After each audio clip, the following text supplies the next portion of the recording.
has been at the forefront of our lives, and the way we use it has evolved drastically over the years. With the advent of 5G internet, we are entering a new era of technological innovation that promises to transform the way we live, work, and play. 5G internet is capable of providing data speeds up to 100 times faster than 4G, making it the ideal solution for streaming high-quality videos, playing online games, and downloading large files on the go. 5G internet is already transforming cities across the globe, powering smart cities, self-driving cars, and virtual reality experiences that were once thought impossible. 5G internet is also paving the way for Internet of Things, allowing for seamless connectivity between devices and the creation of a truly connected world. For the first time in the Gambia, QCell is bringing tomorrow's technology to you today with the launch of QCell 5G Internet. Get ready to experience the out-of-this-world wonders of QCell's 5G Internet. For more information, call 111. QCell. We innovate, others follow. The future is now with QCell's 5G network.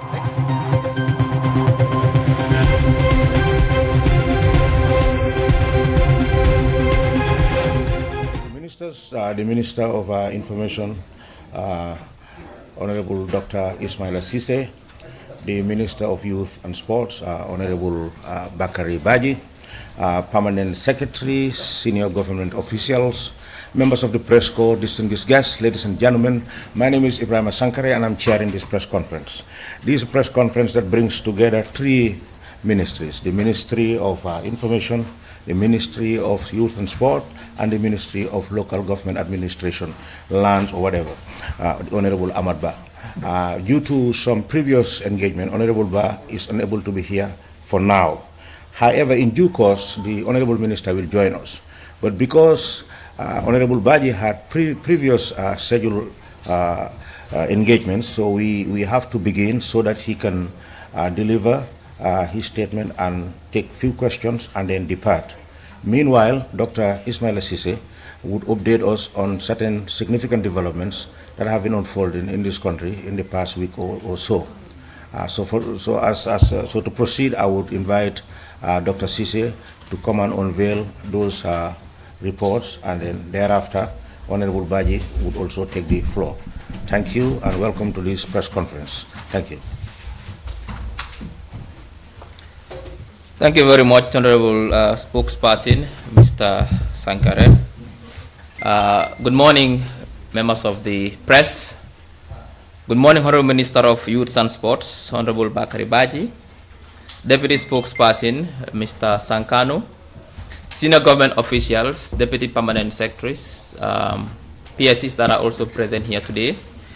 And good morning to every Gambian, wherever you are, whether you are in the Gambia or outside of the Gambia. Before the press conference starts, I'd like to give updates from the government of the Gambia.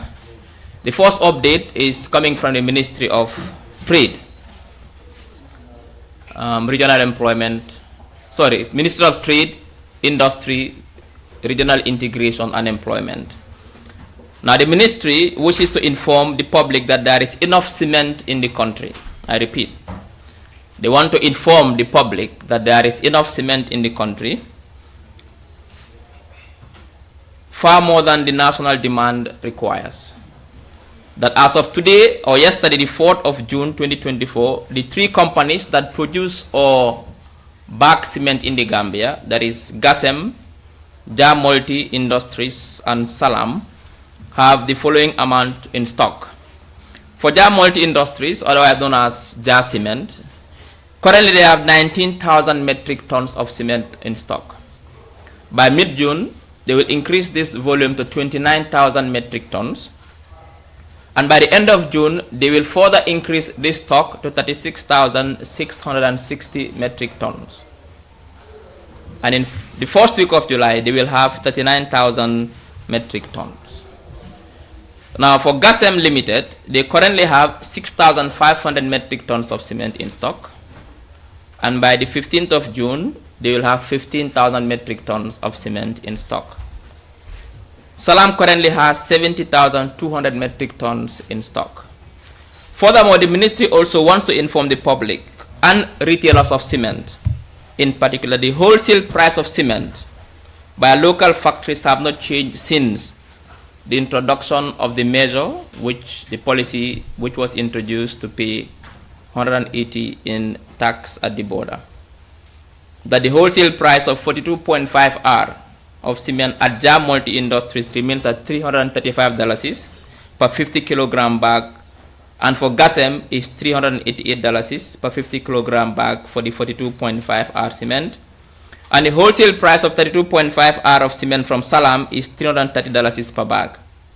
The ministry wishes to reiterate that the quality of local cement is consistent with international standards. The ministry therefore calls on all importers, distributors and retailers, as well as all other stakeholders to directly contact the factories and take advantage of the opportunities created by the cement value chain to support their business and livelihoods. The ministry also further wishes to inform the public that yesterday the ministry had a meeting with the Cement Importers Association. The cement importers are those who import cement from Senegal, and currently their trucks are stranded at the border. They had a meeting yesterday with the ministry and the minister, and they are meeting today. And the ministry wishes to inform you that they are hopeful that there will be a favorable outcome from that meeting, which they inform the Gambian public either this afternoon or tomorrow morning. But they wish to confirm that the meeting was very successful and there will be a very favorable outcome, favorable to both the Gambian government, the cement importers, and the Gambian population at large. The second press release has to do with the deployment of governors and DPSs. A press release came from the Office of the President through the Office of the Spokesperson that governors have been redeployed as DPSs in certain ministries and DPSs deployed as governors. This is in line with government's commitment to ensure efficiency and service delivery at the decentralized structures. This, it is hoped, that will inject expertise and experience at both directions. That the governors with their experience at the local level dealing with local communities will bring the much needed expertise and experience at the policy making level. But also DPSs with their technical experience will take policy and decision making experience and expertise to the decentralized level. But also in line with government's commitment to ensure gender parity, this also goes to fulfill that commitment. That is why the governors that were redeployed or deployed, 3 of them are women. Now, the other update is from the Office of the President. The President, His Excellency Adam Barrow, commends Gambians and friends of the Gambia on the successful hosting of the 15th OIC Summit in Banjul. His Excellency President Barrow commends and congratulates all Gambians, residents, and our friendly nations for the successful hosting of the 15th OIC Summit in the Gambia from the 4th to the 5th of May 2024. The President extends his heartfelt appreciation to the OIC Secretariat, the security institutions, the National Environment Agency, National Disaster Management Agency, municipal councils, and other stakeholders, including the press and the media, for their professionalism, commitment, and outstanding performance before, during, and after the summit.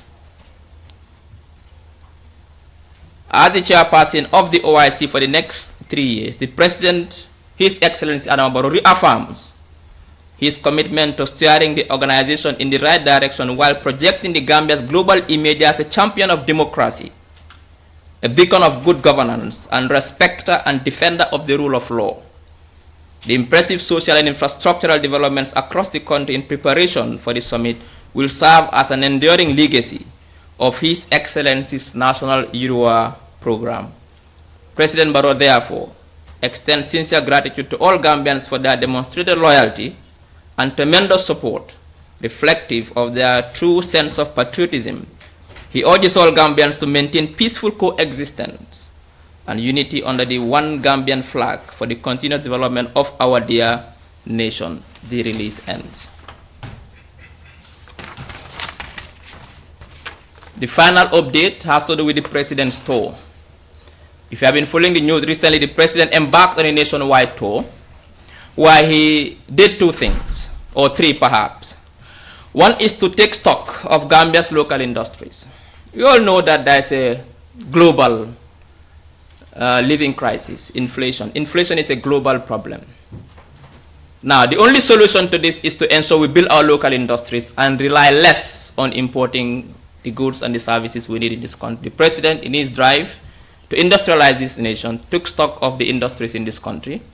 He visited agro farms to understand the agro value chain, the onion farms, the potato farms, the water bottling farms, and the drinks bottling farms, and other factories and industries in this country, both in rural and urban Gambia, to understand what they are doing, how they are doing, and also how they can work with government to support them to ensure that we ensure food self-sufficiency.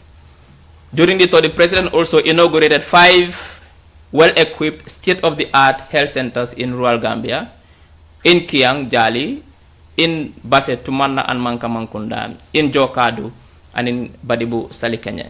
These health care centers are to serve rural communities to ensure they have access to quality and dignified health care, particularly for women and children. State-of-the-art, well-equipped, dignified health care centers to serve rural communities.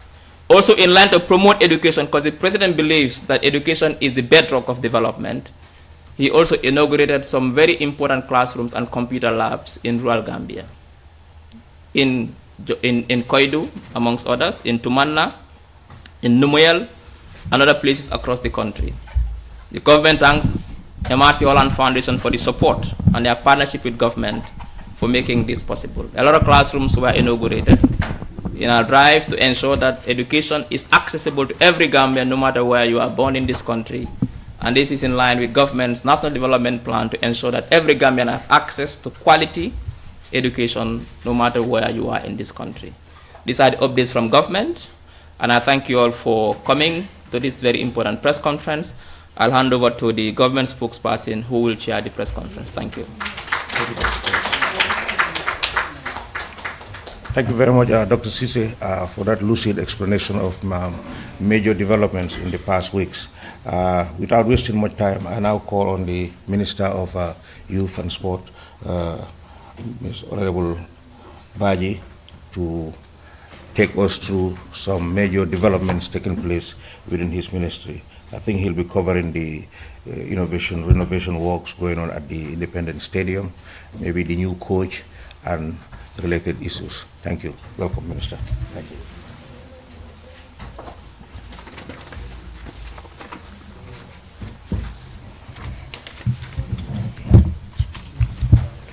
Good morning. You didn't have breakfast today, right? Unfortunately, the jailers didn't bring breakfast for the serious and the fellas. But good morning to the Honorable Minister of Information, Honorable Dr. Ismail Sise, and good morning to the government spokesperson and presidential advisor on diaspora, Mr. Ibrahim Sankare, to the permanent secretary of the Ministry of Youth and Sports, Ndemari Jai, and the executive directors and general managers, the deputy permanent secretary, admin and finance, Mr. Kamara, and all of you that are here from both the Ministry of Information and the Ministry of Youth and Sports. I'm probably the Ministry of Tourism, the Ministry of Lands if they're here, and to our friends from the media. To start with, we all know that the Ministry of Youth and Sports is given the mandate to coordinate all youth and sports-related matters of the government. And by so doing, we place emphasis on our mission and our goals as a ministry. But more so, our emphasis at the moment is placed on the National Development Program, the NDP, 2023 to 2027. In the recent times, the ministry commissioned and reviewed our legislative framework and policies while effectively and efficiently coordinating youth and sport programs and activities across the country through the ministry itself and sometimes through the satellite institutions whose general managers and directors are present here. To start with, we look at the legislative framework. The Ministry of Youth and Sport, having recognized the fact that in order to be able to do our work better, we need to look at our legal framework, decided to engage a consultant to develop and review certain acts of the ministry, as well as promulgate some bills. Key among them is the revision of the NEDI Act of 2014, the NYSS Act of 2015, as well as two new bills that have been developed, which is the National Youth Act and the National Sports Act. These two acts, if passed, will repeal the National Sport Council Act and the National Youth Council Act. The reason for this is because the name sounds, the two previous acts of 2000 were meant to establish two institutions, the National Youth Council and the National Sport Council. However, it does not give the mandates of those two institutions in terms of their ability to regulate and manage sports or youth matters. The acts have already been developed and are currently at the Ministry of Justice for legal advice before it will be submitted to the Cabinet for adoption and eventually to the National Assembly for passing. Additionally, the Sport Council was operating under a national sport policy of 2010 to 2019. This sport policy expired some 5 years ago or 4 years ago, and we are currently developing a new national sport policy through the support of the Commonwealth Secretariat, who provided technical assistance and hired a consultant from South Africa to develop the Gambia's new national sport policy. And the policy would be from 2024 to 2029. In other areas, the ministry has already handed over certain sports infrastructure, partially completed the Kafuta one, but fully completed the Buyam, Julafar in Kiang, Janjambre in Siarar, and Sandu in Yoarar. These facilities were in February of 2024 handed over to the sports committees of these regions, of these districts. All of you might be aware of our recent participation in the AFCON 2023, where Gambia qualified for the second time under this government and under our leadership as people leading the ministry at the moment. And the government invested $200 million to finance the participation of the team. Well, that is the total budget. It doesn't mean that's what we spent. I'm just saying what was given. Currently, the national team is back into the qualifiers for the World Cup with a match that is coming up on the 8th between Gambia and Seychelles and on the 12th between Gambia and Gabon. The state of the stadium does not allow us to play in the Gambia, and so the match between Gambia and Seychelles, which is a home match, is being played in Morocco, and the one with Gabon will be played in Franceville. The government funded these two matches at a total of $22 million.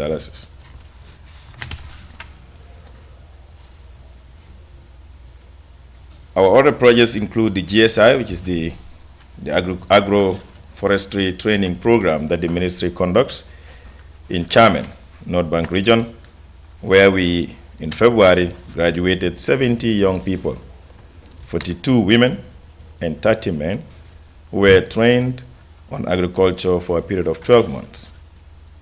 Upon the graduation of these 72, the ministry recruited another 50 who are currently undergoing the training. And this is a 12-month training, residential for that matter, and the ministry takes care of all the costs relating to their accommodation for 12 months, pays their medical bills, their feeding, and give us a stipend of $1,000 per month. This is meant to empower our young people who are interested in furthering their skills and knowledge on agriculture, with the plan to take up agriculture as a career. On the side of the NYSS, the ministry in August of 2023 launched for the first time the National Youth Service Graduate Program with a total number of 100 young people who are university graduates and were not employed. The program was launched here by His Excellency President Adama Barrow, and it is meant to give young people or young graduates the opportunity to undergo a 12 months training or job placement training, and they're paid a stipend of $5,000 per month for the period of 12 months. The ministry funds this program with the support of 50% support of the UNDP. This year, we would be graduating a total number of 300 young people. 150 are those who were part of the apprenticeship training program, and another 150 were part of the regular batch. All of these were funded through the by the ministry through NYSS, and they were in different institutions for a period of 2 years to study different skills. And at every time they undergoing this training, the ministry does not just pay the tuition, but also pays their stipend. This year, we will be recruiting 200 young people across the country to undergo the regular program, a recruitment which starts in July, and the training program starts in September for another period of 2 years. NEDI, which is one of the institutions of the ministry, has been engaging different young people and providing capacity building training. Key among them is those who are returnees, or the illegal migration or irregular migration, like some people call it, to train them on different skills, on entrepreneurship, on bookkeeping, and on business management. And upon their completion of their training, NEDI, with the support of IOM, gives those who qualify a certain grant to start up a business or to strengthen their existing business.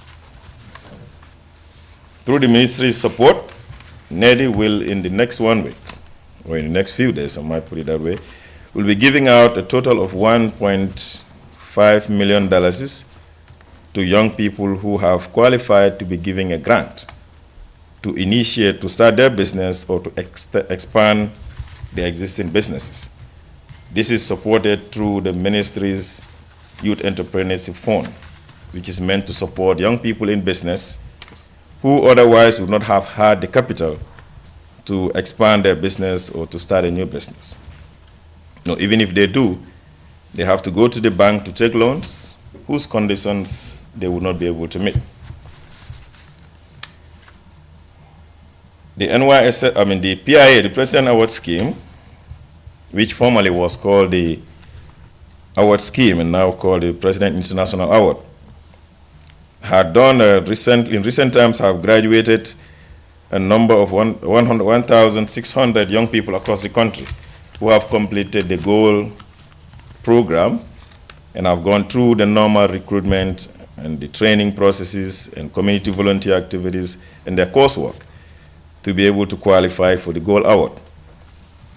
This year, we would continue to support these young people across all the countries through our school-based program, as well as our skill training center in Bakau. The center currently runs different skills training in tailoring, in carpentry, in mason, in welding, and in fabrication. Though this happens at a fee, but it's a very minimal fee that is meant to support young people from needy families. Lastly, we will look at the NSC, which virtually runs a lot of the youth programs, especially in the sports sector.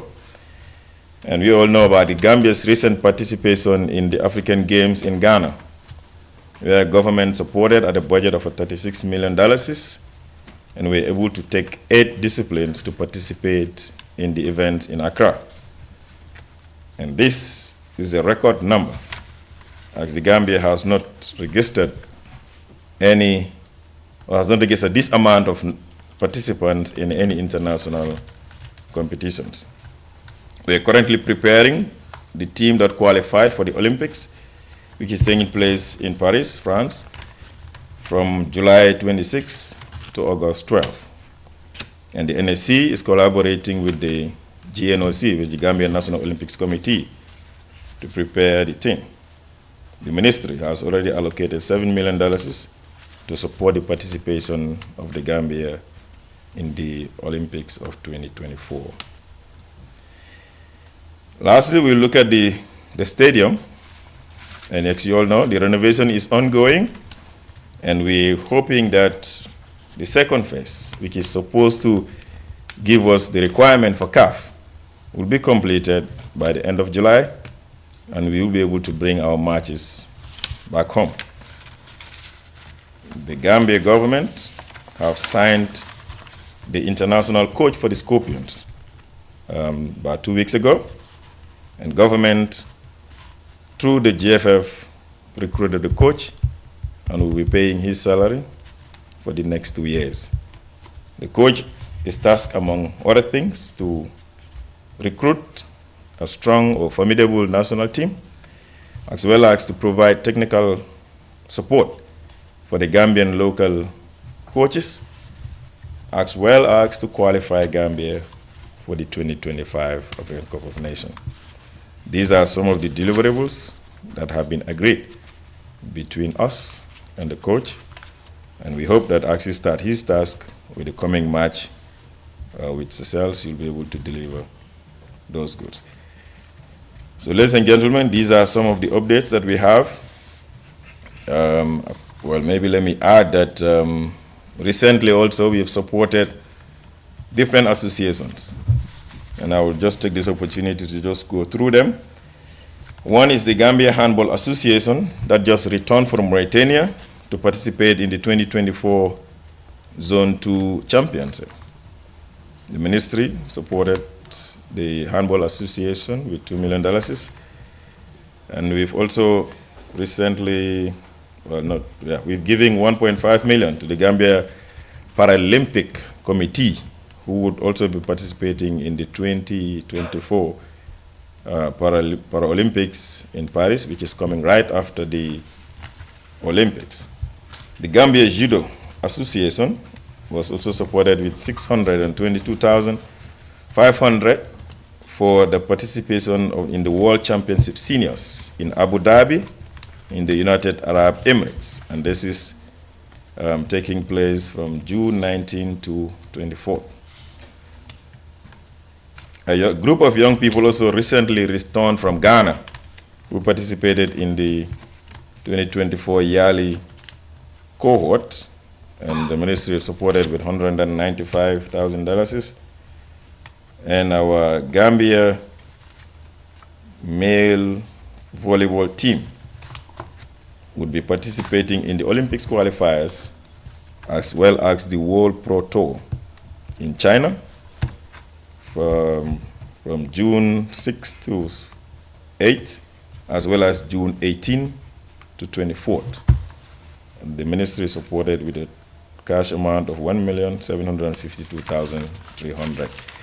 So these are some of the recent supports that we gave to different associations and different sporting disciplines as we all work towards ensuring that sport is supported in the country as well as youth affairs. So, Doctor, these are some of the updates we would want to share with the public, and if there are questions, I guess, you know what the format is going to be.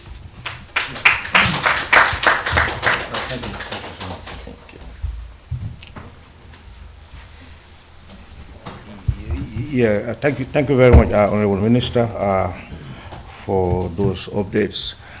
If you have questions for the ministers, I would suggest, since Honorable Baji will be leaving us shortly, that we begin with him, and after he exits, then Honorable Cisse can begin to take questions.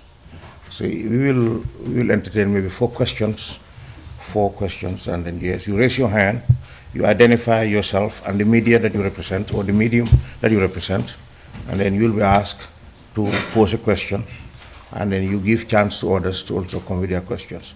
Yes, so, yes, sir. You have something? Yeah, absolutely, yeah, so.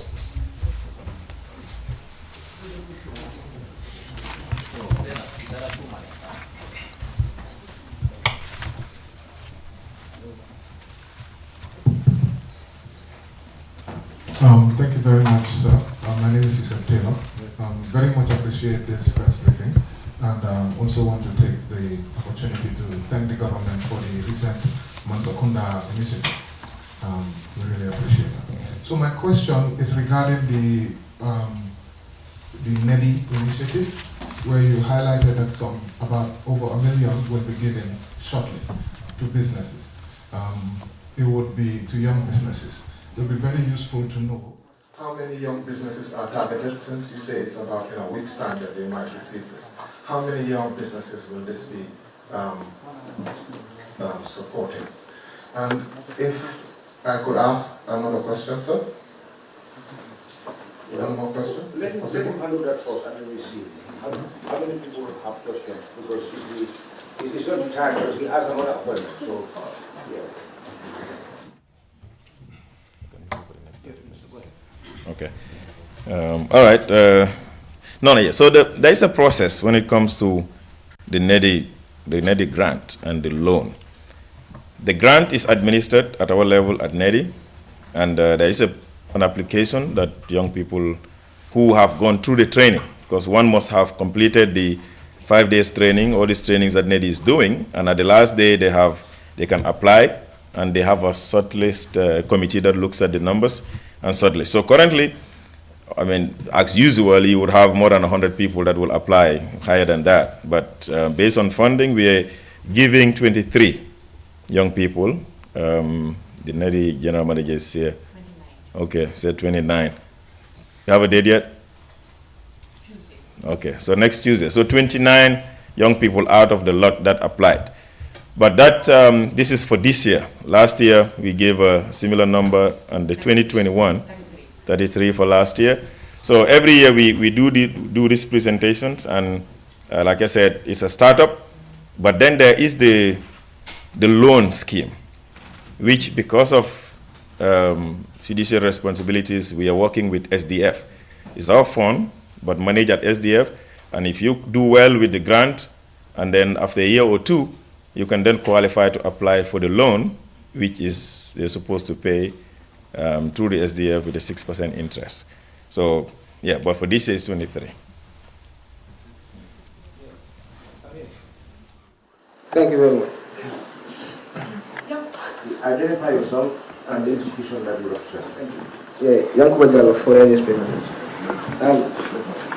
The Gambia, you said, is supported team with a lot of millions, like national team.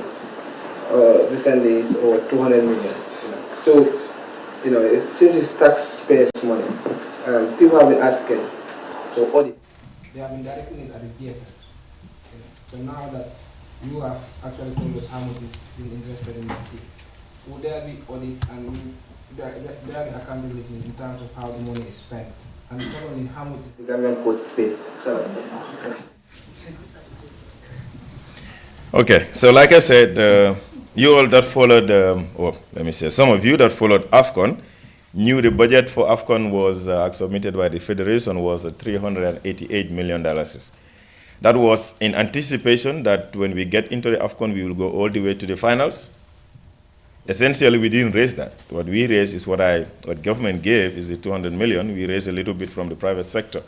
Altogether, there was a total amount of $211 million that was raised.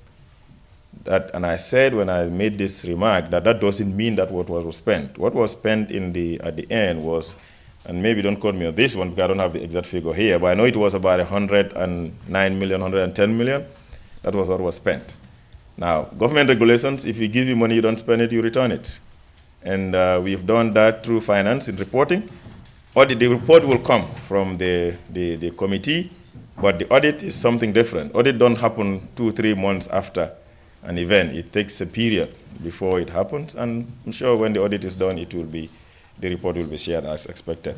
But on the NCC part, they have got the report, and they would do the press briefing to report on those expenditures. The coach salary. No, the Gambian culture is we don't disclose his salary, right?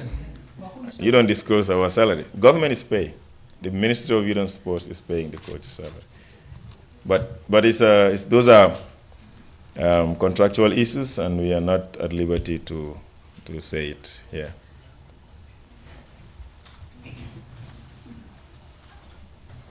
Good morning, Morning. Honorable Minister. And,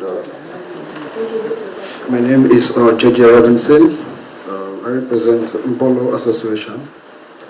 Please, with the information from the Ministry of Information and the Speaker and yourself, the spokesperson, and yourself, the Minister, you have mentioned a lot about education in all your speeches, and agricultural fund, stipend, and the NYSS stipend as well. This revolves with education. Is there a way the ministry involves all this through the primary, secondary, and tertiary institutions, so that this lifelong skill for life that you are introduced to this after school graduate or non-graduate, is there a way that we can track them through the nursery, primary, tertiary, and then university until their NYSS period? Thank you. I'm not sure what the question is, but it's fine. Let me just try to answer it from what I understand. Yes, we do. We do tracer studies. So for instance, those that graduated from the GSI in the previous years, we've done a tracer study to understand where they are. You know, if they are employed, if they have opened their own businesses, and yes, we have that report. Now, NYSS, there was a tracer study that was done. I was not minister then, but there was a tracer study that was done previously to know where these young people are. But of course, yes, we understand that some of them that graduate would get employed. Some of them would open their own businesses, but there are some of them that would probably flop back to what they were doing. You know, so those are the things. But we have a higher success rate than otherwise, and the figures are there. Some of them are employed by WHO, others are employed by private firms, and others have gone on to open their own workplaces, and they're doing well. 2, 3 is fine. The next 10.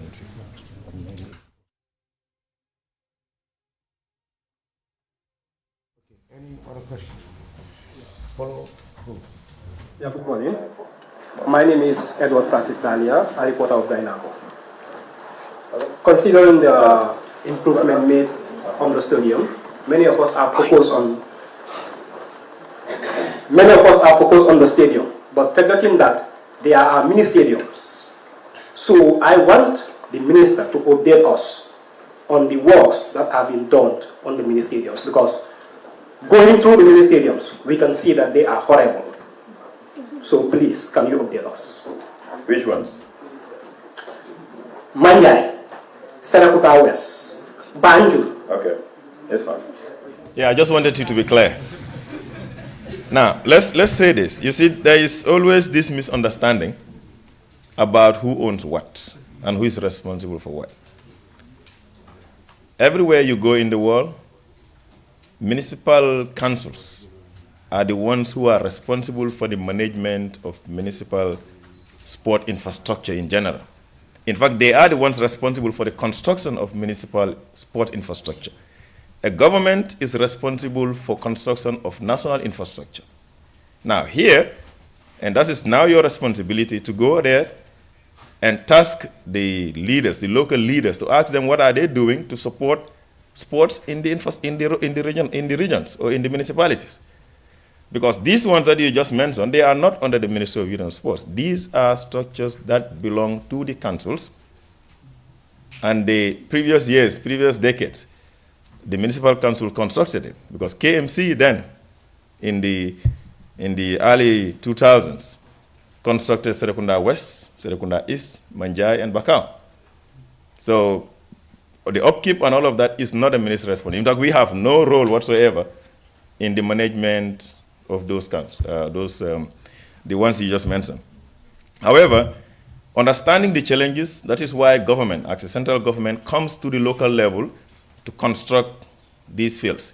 And that's why we did one in Buyam, we did one in Kafuta, we did one in Janjambure, we did one in Sandu, just to ensure that young people in this region have something that they can use. I think that answers the question. Yes, sorry. In Kiang Manduar. That's why we did the one in Kiang Manduar. All right? And currently we are doing one right here in KM at Mboyo Field, which is at Bakote, which is going to be not just a football field, but a standard mini stadium that has a football pitch with grass, it has a pavilion, it has a basketball, volleyball, and handball lawn. And it's going to come with lights and everything that one needs. And that is right here in Bakote. Thank you, Honorable, for that reminder. The Honorable Minister is willing to take 3 more questions. If you don't have first question here, we're going to have him have a follow-up. No other question? Yes, we can have a follow-up. Thank you so much for being very magnanimous. There's a reason why I'm here. Hold on. Let me just very clear.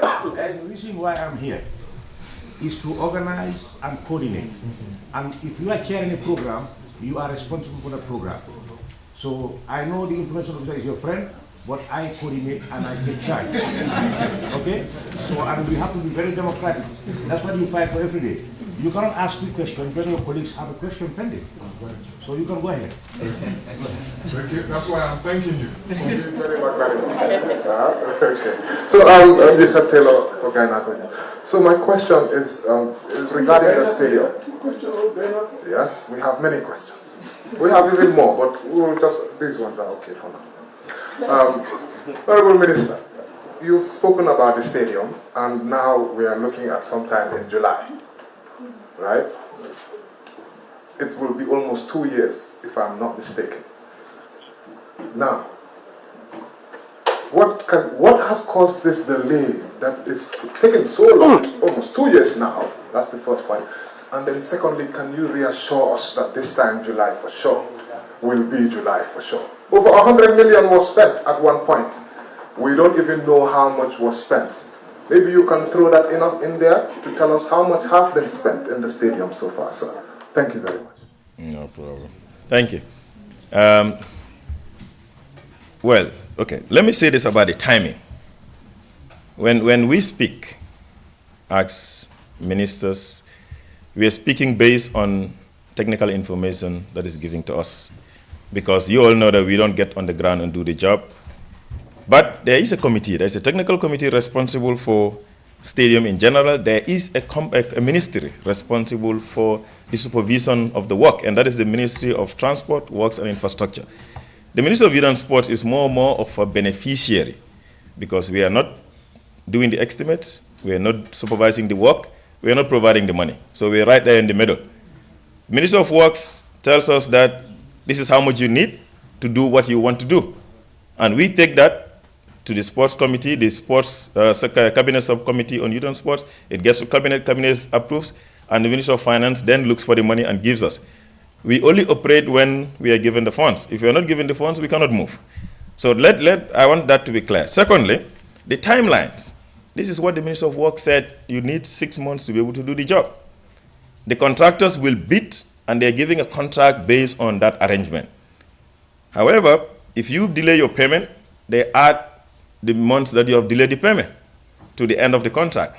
Sometimes also they receive the money, but they order these things, materials from China, from Turkey, shipments and other things get delayed. These are the reasons why contracts get delayed.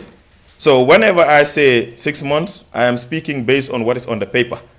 But everybody who works in construction in general terms, even I'm sure if you're building your house, the contractor will tell you we can do it in 6 months and they end up doing it in 1 year. So these are the things. But by and large, the delays were primarily based on one, not accessing the funds on time. Secondly, the delays in the shipment by the contractors. And anytime they delay, they let us know, and then they'll have an extension to the contract.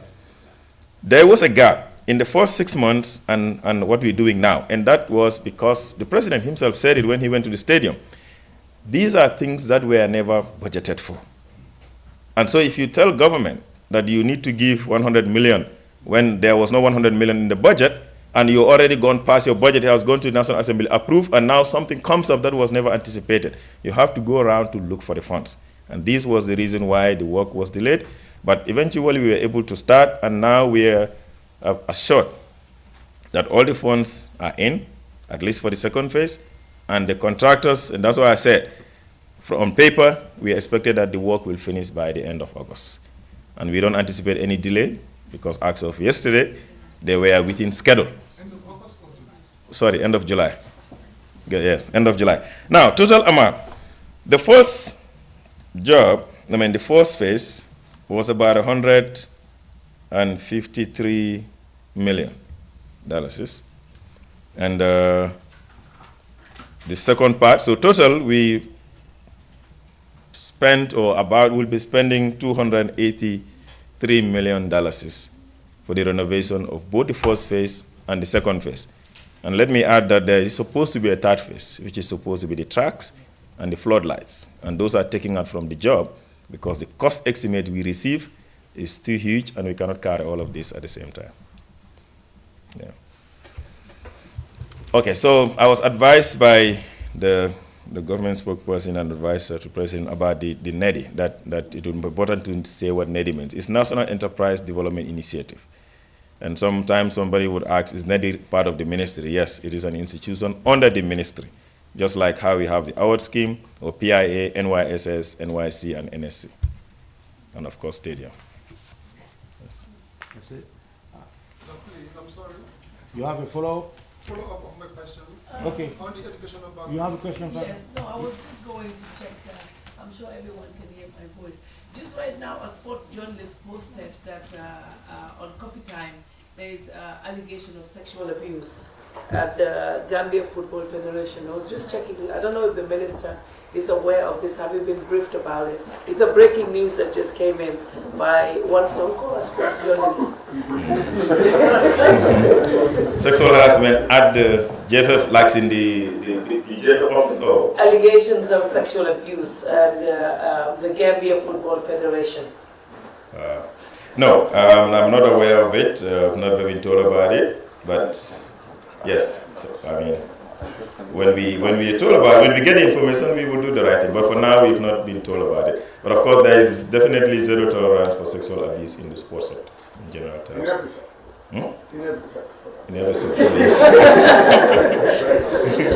Yes. One more question. Just like thank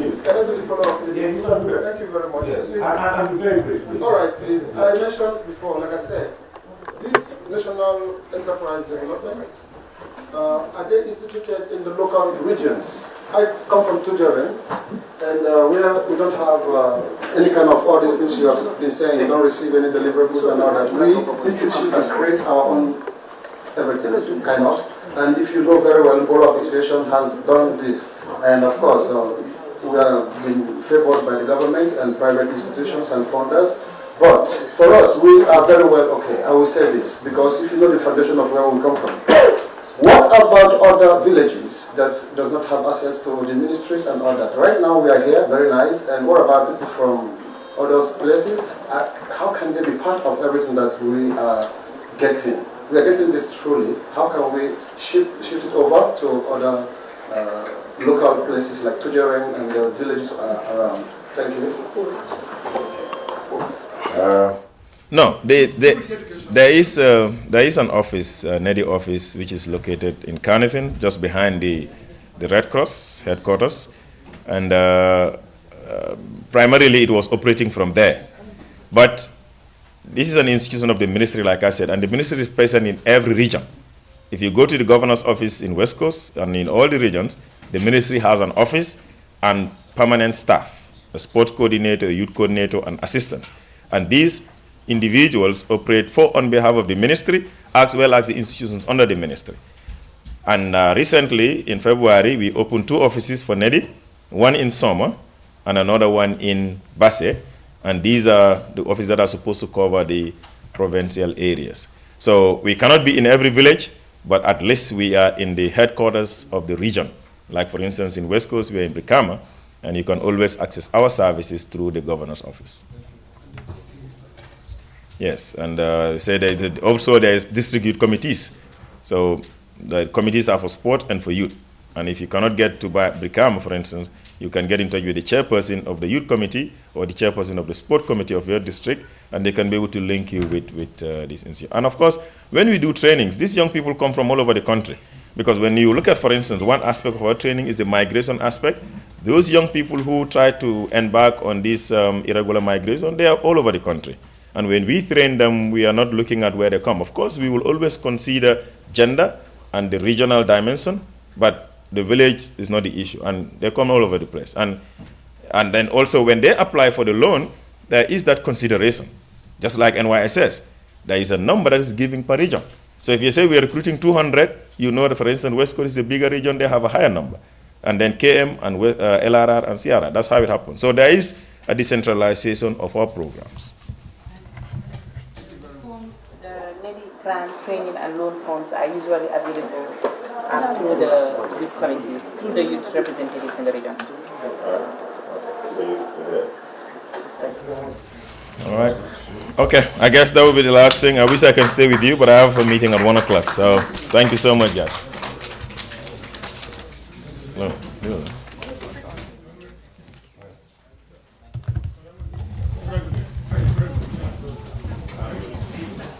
Yes, hand over to me. Waiting for me. Everybody's glad to see you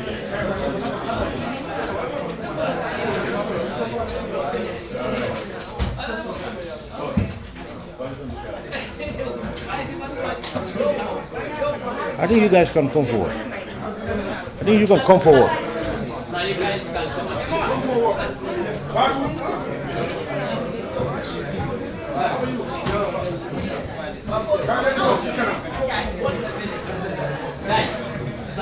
Come forward. Those who have nowhere to try to get a seat.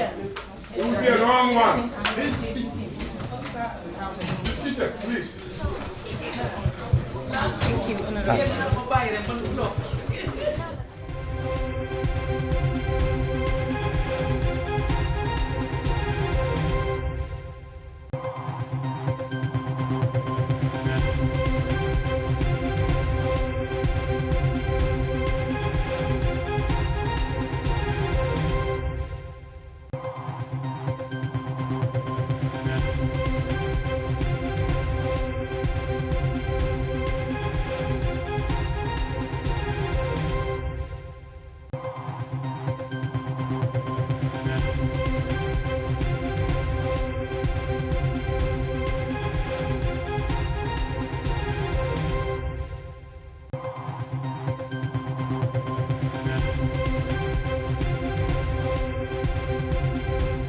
Lady, your phone has...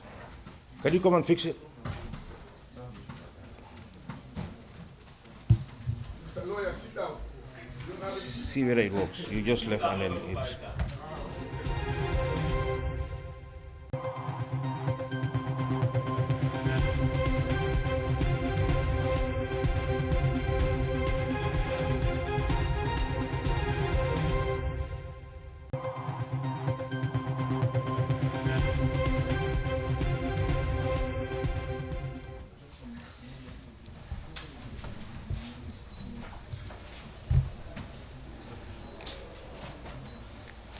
Shall we start now or restart? We recognize the presence of the Honorable Minister of Lands, the Honorable Ahmad Ngagne Kubaba, who is assisted by his permanent secretary, my sister, Madam Safi Sankare. We have a bunch of senior government officials here, Deputy Permanent Secretary Tal, directors, DPS Manyang, Director of Information Services, Madam Isa Davis, and Ibrahim Anjay, Deputy Director, Ministry of Information. If I have not mentioned your name, it's not intentional. Maybe I have not just recognized, I don't know the portfolio, but then senior government officials present, members of the press corps, ladies and gentlemen, we will continue with this press conference. We began with the Honorable Minister of Youth, but because he had prior engagements, he had to leave earlier, having delivered a brief speech and answered a few questions from the press corps.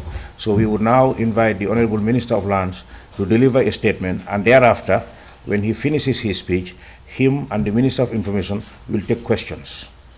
Right? Honorable Minister. Thank you. Oh, thank you. Most welcome. Uncle, it seems as the room is very hot. The AC seems to be off. Are they saving cost or we haven't paid for it? The AC hasn't worked since I got here. Why? Why are we disconnected from the AC?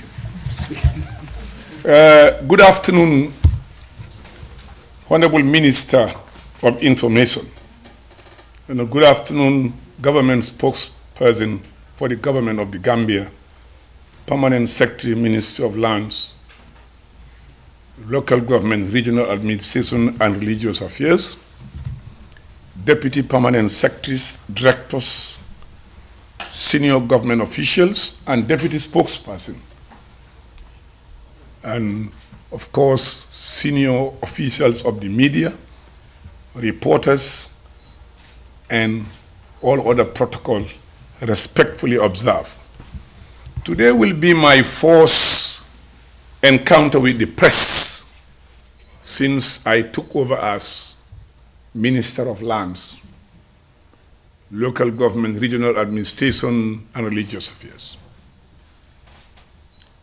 And I'm so I had wanted to do this earlier, but because of a lot of other issues that compounded, make it difficult for me to do that, because people were expecting me at least to speak out.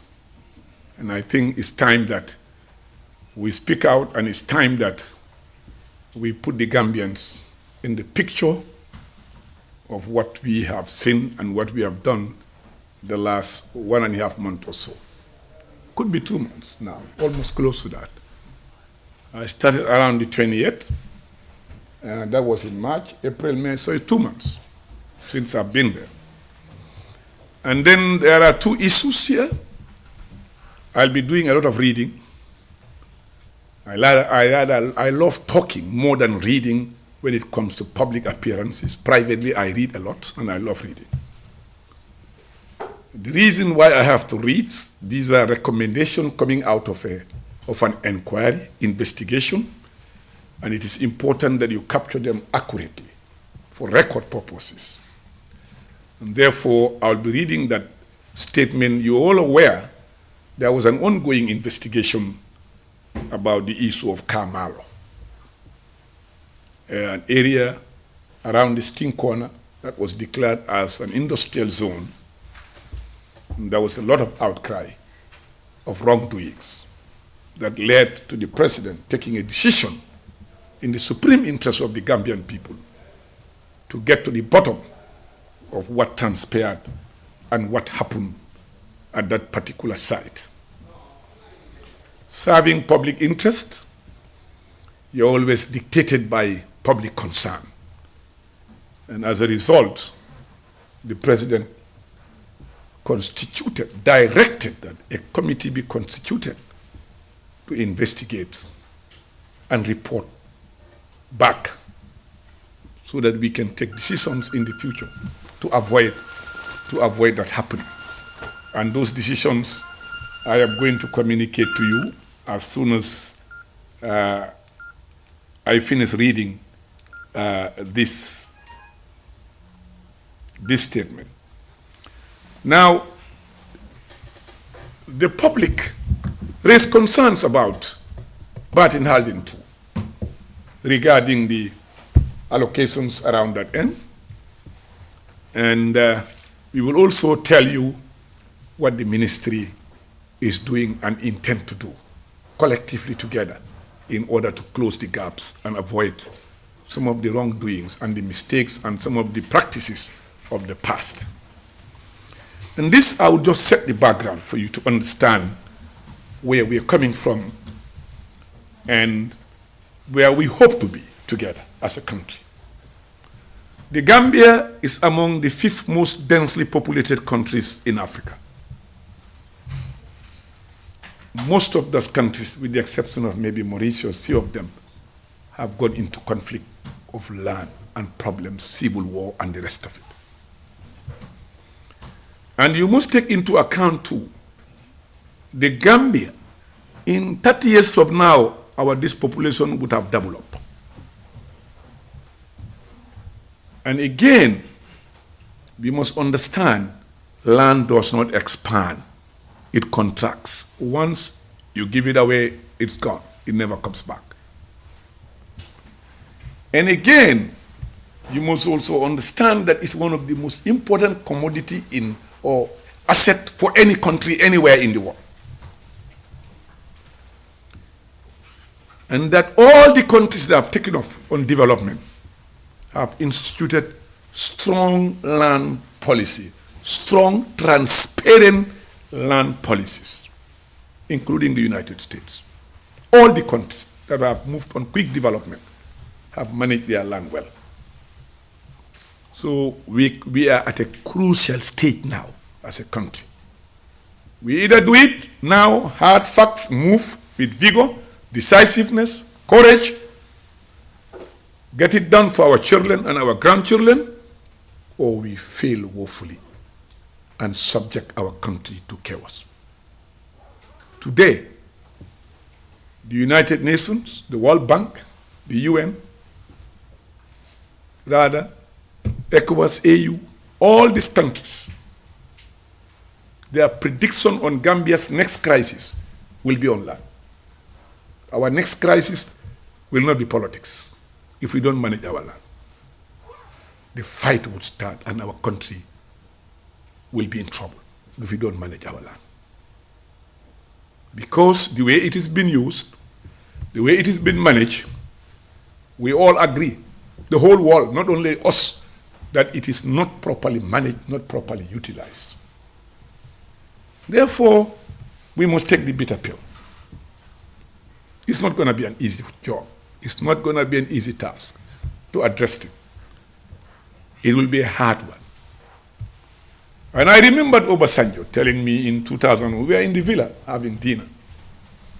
He said, Honorable Ba, when he was forming the AFCC, the Economic and Financial Crime Commission, he said, when you fight corruption, corruption fights you back. When you are fighting it, graft, they fight you back. So when you are involved in that fight, you must be determined. Don't look back. Make sure you look forward. And he was managing the biggest country in Africa with the biggest economy. That's why when we started the fight at the Ministry of Tourism, it wasn't easy. They even have to sponsor people to write a petition to the National Assembly. Some of them calling me now, we want to come and tell you why we wrote a petition, who told us to write, but I say I'm not interested. What I do know was I was fighting to correct a system that was not acceptable, and I know the victims would always try to fight back. This one also will be a hard one, but we are determined. We are trusted and entrusted with a responsibility. We'll never waver on it. We will do it together, collectively, all of us together. Gambians, everybody for that matter. I cannot do it alone. So we must be determined to move forward to save our children. 20 years ago, I had a friend who was working at the BICI Bank. I don't want to mention his name. He carried his son. They were going through Abuko. Small boy of at least 4 years, down about 5 years.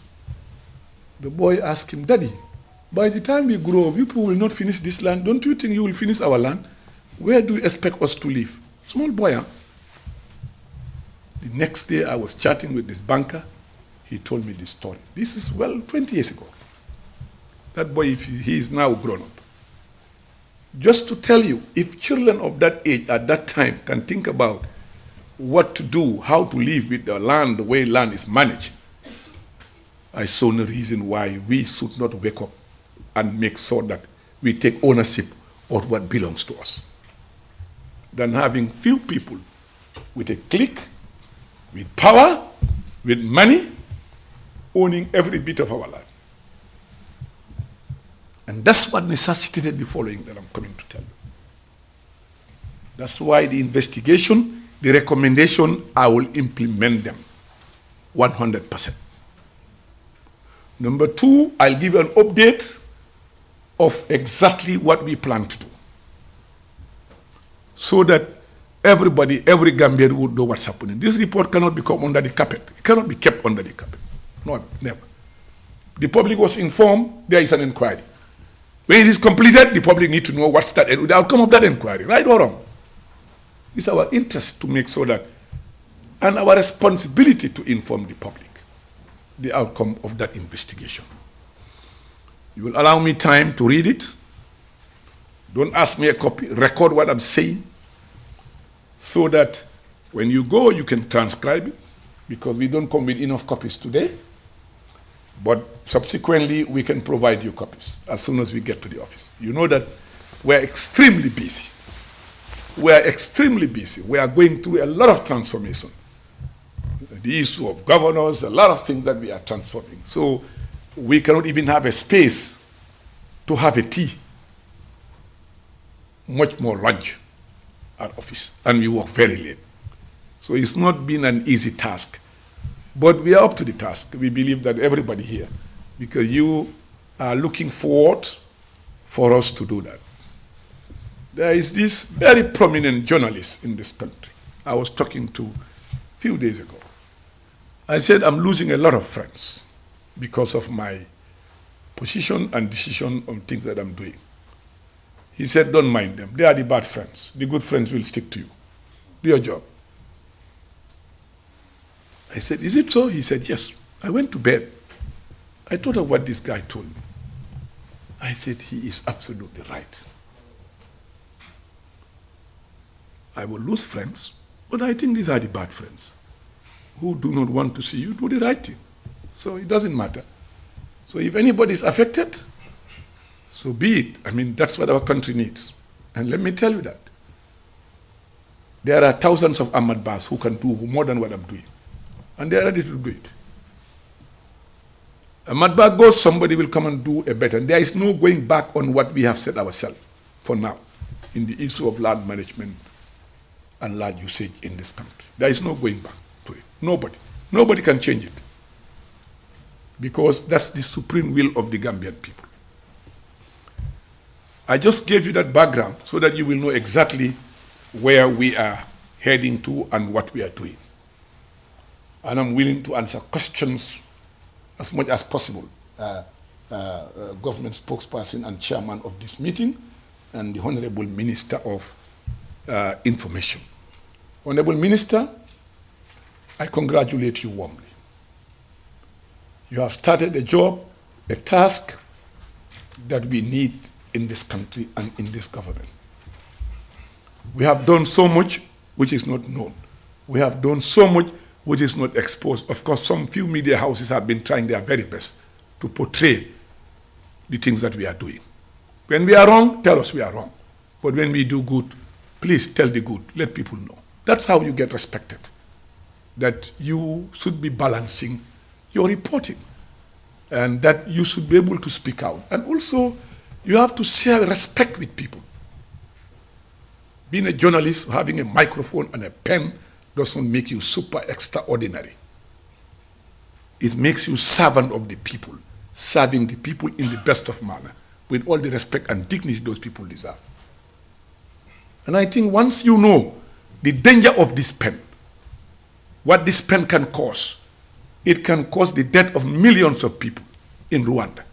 Once you know that microphone, you're using how much it can destroy a society and a country, you should be able to always put at the back of my mind that you have a civic responsibility and a national duty to do right to every manner of people during the course of your work.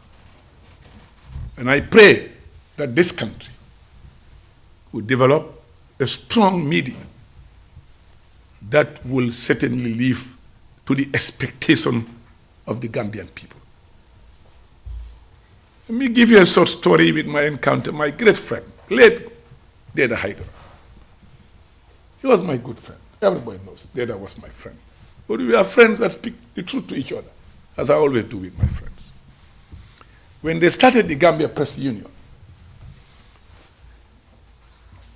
they were looking for money for IFIS, from IFIS and other things. I don't need to tell you what I've done with that in Washington. That's history.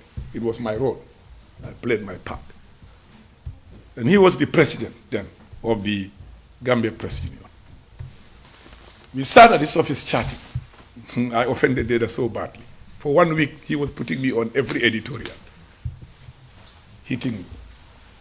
But when he writes the editorial, when I read it, I call and laugh. Because that's a professional. And he was hitting me professionally. I mean, and we chat in the evening. After hitting me, we chat in the evening. You know what I told him? I said, Dada, some of your journalists are not journalists, they are joined the list. They need to go and learn how to do journalism. I think Dada felt that I've given him the biggest insult in life. So we later on came to understand the issue. He was angry, but later on I think he realized that training is very important in this sector. And Mr. Minister, we spoke yesterday, and I told you that they need the resources to be trained. The media houses don't have money in the Gambia. They are poorly paid. People in the Gambia here don't pay for advertisement. And let me tell you the unfortunate thing in this country, which President Barrow never wanted. And I will tell you today, you cannot own a television, you cannot own a huge GSM company, and you own a TV and own a radio. How will the media get money? How will the media get money to pay for advertisement? I'm just telling you. I'm just telling you what obtained in other countries. And then you own a radio station too. And you are the one supposed to be paying the millions to the media houses for them to build capacity, grow, and make money. Cabinet took the decision not to issue license to the GSM companies. Let them be, so that the advertisement industry will grow and make money, the media will make money. I'll tell you a story today, and I think you can quote me for it. Cabinet took the decision. Then D.A. Jao was minister as a journalist, senior journalist. He was a minister. He's listening to me. When we came back to cabinet, asked the question. He said, we have already issued license. Even though we have asked them not to issue license. Today you are victims of that decision. You are victims of that decision, these media houses, because will QCell come to pay for advertisement to you? No, they have a TV. They have a radio. AfriCell have a radio. Everybody will start. Where will you get money? And DA is from your own industry. Let him listen to me. I'm saying this. He's hearing me. Barrow, his government have said, don't give license to GSM companies, because then the elite media industry would not make money that they are supposed to make. Let him respond. He is listening to me. He's our biggest critics. But I'll tell him that he did not help. He did not do much to help the media to make money. And you need this money to train your people. You need this money to upgrade your facilities. You need this money to do a better job. Let him respond. I'm saying this clearly. I was in cabinet sitting down there. Yes. So I told the minister it is important that really government to get resources to help the media houses to train their personnel. Because that training component will make a difference in the quality and how our media operates in this country. Other countries have done it. And why can't we do it here in the Gambia? Work with the Gambia Press Union, work with media houses, how we can generate revenue, how we can support them to train their people to become more professionals so that the service delivery will be important.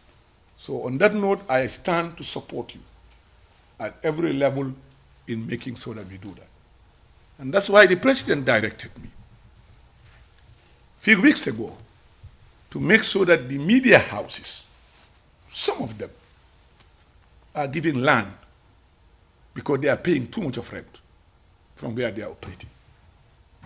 And I've already directed a unit within the Ministry of Lands to handle that process, to make sure that we provide land for these media houses to reduce their cost of rent annually.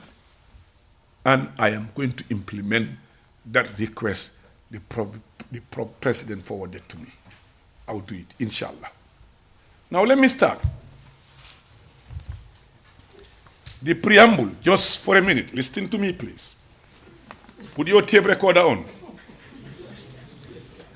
In the third quarter of 2023, a multi-sectoral task force was formed to review the allocation of demarcated plots of land at Kamalo Industrial Layout. The task force was to conduct a comprehensive review exercise to thoroughly examine the allocation processes. This process was triggered by the public outcry that multiple and inappropriate allocations were made. This led to the creation of the multiple stakeholder review. The multi-sectorial task force comprised of the following institutions: Ministry of Lands, Regional Government and Religious Affairs, Ministry of Trade and Industry and Employment, Ministry of Justice, National Audit Office, Gambia Police Force, Gambia Investment and Export Promotion Agency, State Intelligence Services, National Physical Planning Board. These were the people involved in the investigation of what we call the public outcry of the manner in which plots were given at Kamalo Layout. Background. During the assignment, the task force had to review the relevant laws, policies, and regulations governing land administration and management in the Gambia. These laws and policies played a vital role in regulating land allocation, development, environmental conservation, and sustainable growth. The task force also conducted a series of interviews with allottees and made several visits to the demarcated Kamalo Industrial Layout for proper verification. During the review, the task force was made aware of the existence of a development plan alongside a sketch plan to be emanated from the development plan detailing the layout design. The sketch plan was made of two phases: Kamalo Industrial Layout proper, Kamalo Industrial Layout extension. Preparation and design. It was revealed that the growing demand for industrial land had led to the Director of Physical Planning to inform the Honorable Minister of the availability of land at Kamalo suitable for industrial layout. However, there was no documentary evidence provided by the physical planning. Nonetheless, the proposal was endorsed at a planning authority meeting of Banjul and Kombo St. Mary's Planning Authority.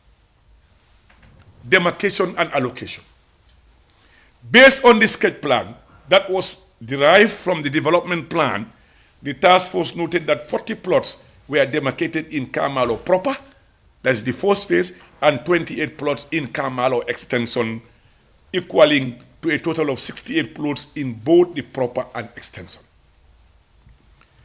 Distribution of plots in Kamalo Industrial Layout as different nationalities as follows: 47 were Gambians, 4 were Mauritanians, 1 was Moroccan, 7 were Indians, and 1 was Chinese. It is important to note that the number of demarcated plots is 68, and some allottees have been allotted more than 1 plot. Also, among the 47, Gambians included naturalized individuals. Detailed findings. The task force noticed that the lack of national land policy has led to the lack of clarity of the mandate of various stakeholders in the land administration process, but also indicated lack of direction in the sector. The task force has limitation during the review as the master plan Kamalo file was missing and several attempts were made to retrieve the file, but unsuccessfully. Let me make that clear. The file of Kamalo still disappeared. We don't know where it is. Still lost. I've looked everywhere, nobody can see the file. For your information. It's gone. The file contains information and correspondences between ministry and relevant stakeholders leading to the establishment of Kamalo as an industrial layout. The information in this file would have given the task force the opportunity to understand how both Kamalo proper and extension was initiated and subsequently approved. Policy and legislative framework for preservation of the environment. Adhering to the laws would ensure that the allocation and development of Kamalo industrial layout are conducted in a legal manner. Looking into the policy and legislative framework for the preservation of the environment, the government of the Gambia designated Tambi Wetland National Park as a protected area among few other sites in the Gambia. The decision is anchored on several national policies. One, the famous Banjul Declaration of Sir Dawda Jawara in 1977. Two, the Gambia Environmental Action Plan of 1992. Three, the National Biodiversity Action Strategy Action Plan 1999. And D, Vision 2020. Declaration of Tambi as Ram site, part of the convention. The Gambia ratified the Ramsar Convention on Wetland in 1996. The Tambi Wetland National Park was established in 2001, and this covers sites encompassing Banjul Kanifing, Birkama. The wetland captured incoming water and rainfalls, thus playing an important role in the shoreline stabilization and flood control, thereby acting as a hydrological buffer zone, reservoir, or lakes. Kamalo is one of the few elevations within the Tambi wetland, with a significant potential for the growth of aquatic life. The marine reptiles living in the water relied on the elevation for their breeding and resting.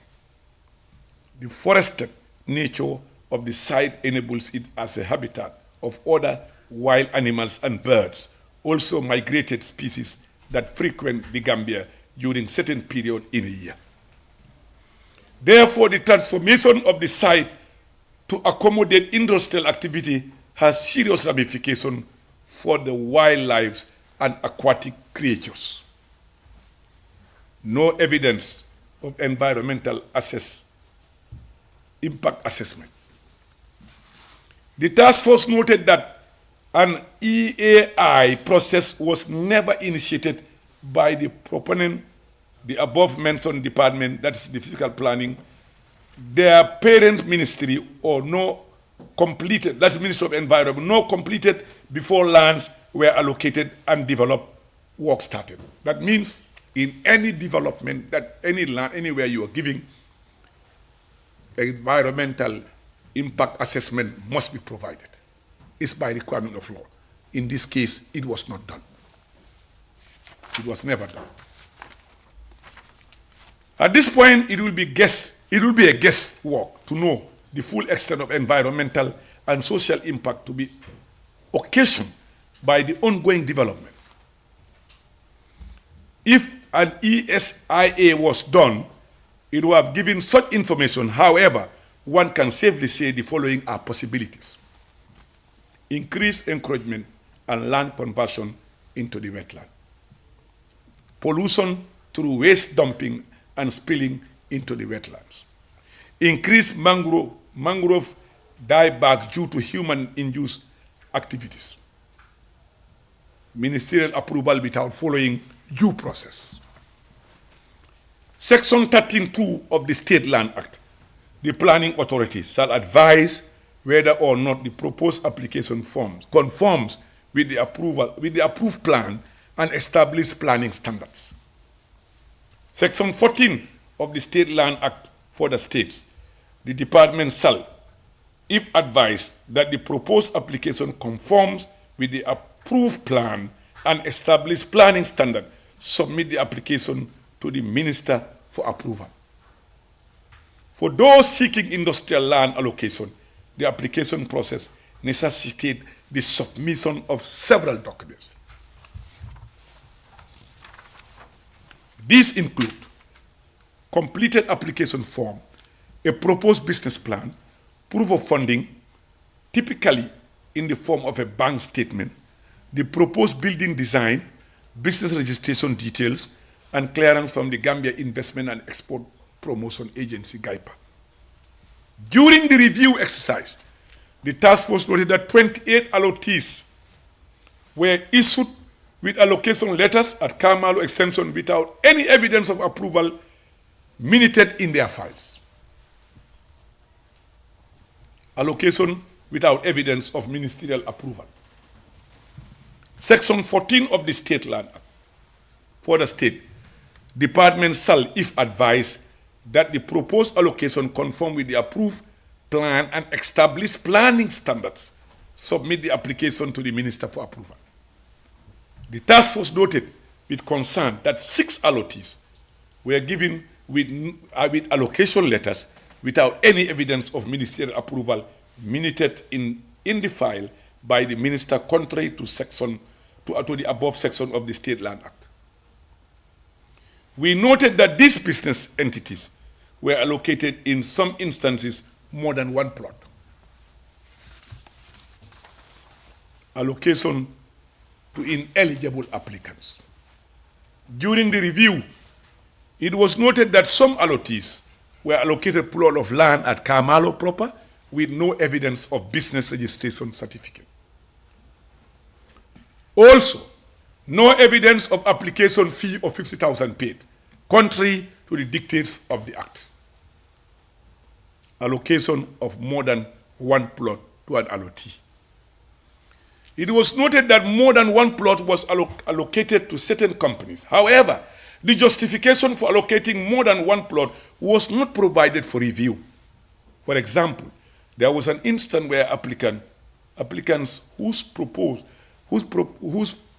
for applying was for a warehouse were given 2 plots, while those who planned to do production were given only 1 plot, casting doubt about the criteria used to determine these allocations. Summary of allocation abnormalities. In summary, the task force discovered a lot of abnormalities in the allocation process of Kamalo Industrial Layout, and these are as follows. Ministers' approval without following. Minister approving without following due process. Allocation without evidence of minister's approval. Allocation to ineligible applicants. Allocation of more than one plot to an allottee.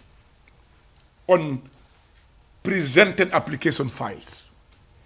Missing documents from applicant's file. The lack of evidence of the environmental impact assessment plan. Recommendation now. We come to the recommendation after all this, what the committee have recommended. It says, the Ministry of Land, Regional Government, Religious Affairs should ensure that the strategic documents such as the National Land Policy is developed, implemented, and monitored. The document should clearly outline the country's agenda pertaining to land and the roles and responsibility of the authorities involved in land administration. I'll come to that on the second part of my reading. Number 2 recommendation. The ministry should endeavor to have a proper filing system in place, and efforts should be made to ensure that the missing Kamalo file is produced, where we will get more evidence of some of the wrongdoings and concerns of the investigative committee. We are looking for the file. I don't know whether it had been turned to ash or is still alive somewhere. We'll try to get it. 3, the decision to make Kamalo an industrial layout should be reconsidered as it poses serious adverse environmental challenges, as most of the investors are projected to build heavy industries on the site. 4, The above can, however, be validated through a comprehensive environment audit in accordance with Regulation 30 of the cited EAI regulation. It is advisable for the NEA to perform comprehensive general and specific environmental impact assessment at the Kamalo site to determine any existing or potential damage. This assessment will serve as crucial information for making informed decisions on a broad scale. 5. The task force recommends that the entire allocation at Kamalo extension be revoked simply because all the 28 allocation did not follow due process. In accordance, there is no development on the site. 6. There was no evidence provided to the committee that environmental impact assessment was conducted either by the ministry or the allottees before allocation was done. Therefore, the opportunities associated with such an important assessment was lost due to the ministry's failure for not complying with its relevant laws. 7. The task force recommended that those allocations without evidence of ministerial approval be revoked. The Department of Land Survey, under the leadership of the former director, did not follow the due process by allocating without any evidence of ministerial approval in files. 8. In the absence of a business registration certificate and receipt of payment application fee, the said allottees should not have been considered for allocation. As consequence, the committee recommends that their allocation should be revoked based on the following, or the foregoing. It is evident that the Department of Lands and Survey, under the leadership of former director, did not properly scrutinize the submission of the applicants before allocation. Number 9, the task force recommends establishing clear criteria policy for allocating multiple plots to an individual in the future. This criteria will serve as a transparent and accountable yardstick to determine qualification and enhance the allocation process to be fair and just. In the absence of a clear criteria, they should forfeit the other plots to the state. Number 10, the task force recommends establishing clear criteria policy for allocating multiple plots to individuals in future. This criteria will serve as a transparent, accountable yardstick to determine qualification and enhance allocation process to be fair and just. In the absence of a clear criteria, they should forfeit the other plots to the state. Number 11, in the case of one physical planning staff, I don't want to mention his name, no ministerial approval was made. Well, in the case of one individual, for his allocation, I don't want to mention his name, no ministerial approval was obtained, and the task force was unable to ascertain how he received a photocopied allocation letter. Consequently, the task force recommends that any allocation lacking ministerial approval be deemed to be invalid and revoked. Number 12, additionally, the task force further recommends initiating administrative sanctions against particular staff at the Department of Physical Planning who presented a photocopy of allocation letter to the applicant and devised preventive measures for similar incidents in the future. 13, the task force recommends that allocation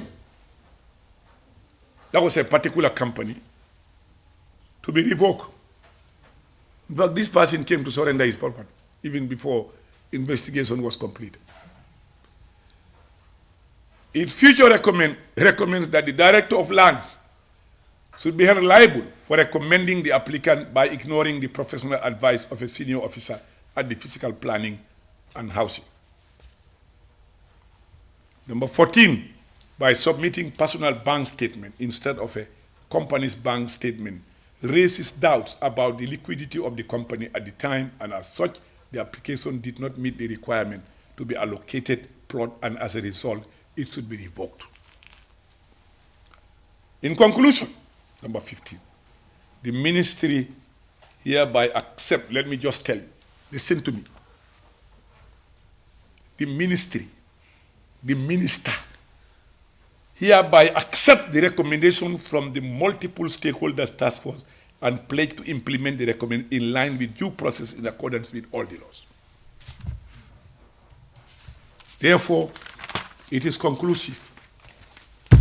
In fact, the entire plots of the extension will be nullified,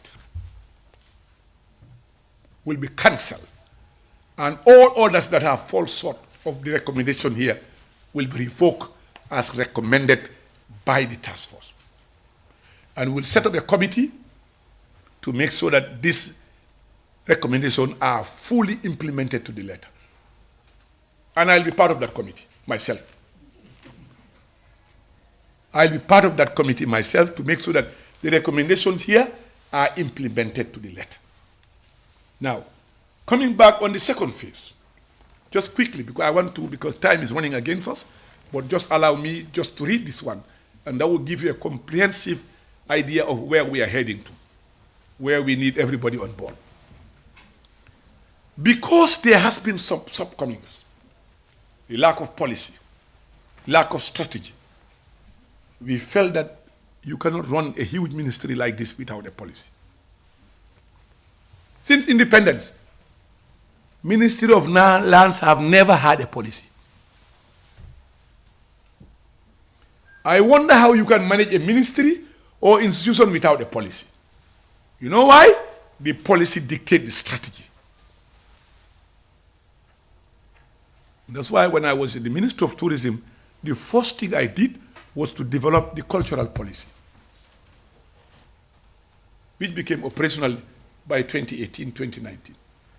And I developed the tourism policy. Because when you don't have a policy, there will be no strategy. You will just be walking at all. You have no sense of direction. How can you have the most important commodity in our country with no policy since independence from subsequent governments? Where are you leading us to? You are leading us to chaos. No doubt the UN and the World Bank believe our next crisis in the Gambia will be on land issue, because there is no sense of direction. Now, this ministry, challenges and importance of land. The Gambia is among the least developed countries in the world, ranked 175 out of 189 countries, according to UN Human Development Report 2022. The recent household poverty survey shows that 54% of population are below the poverty line, and poverty highest in the rural areas. The Gambia is considered to be one of the most highly densely populated countries in mainland Africa, with a population density of 245.5 people per square kilometer and a total land area of about 11,000 square miles. With a population growth rate of 3.1% per annum, the population will in 21 years. 30 years is the most statistic that I believe, from all the indication, will double up.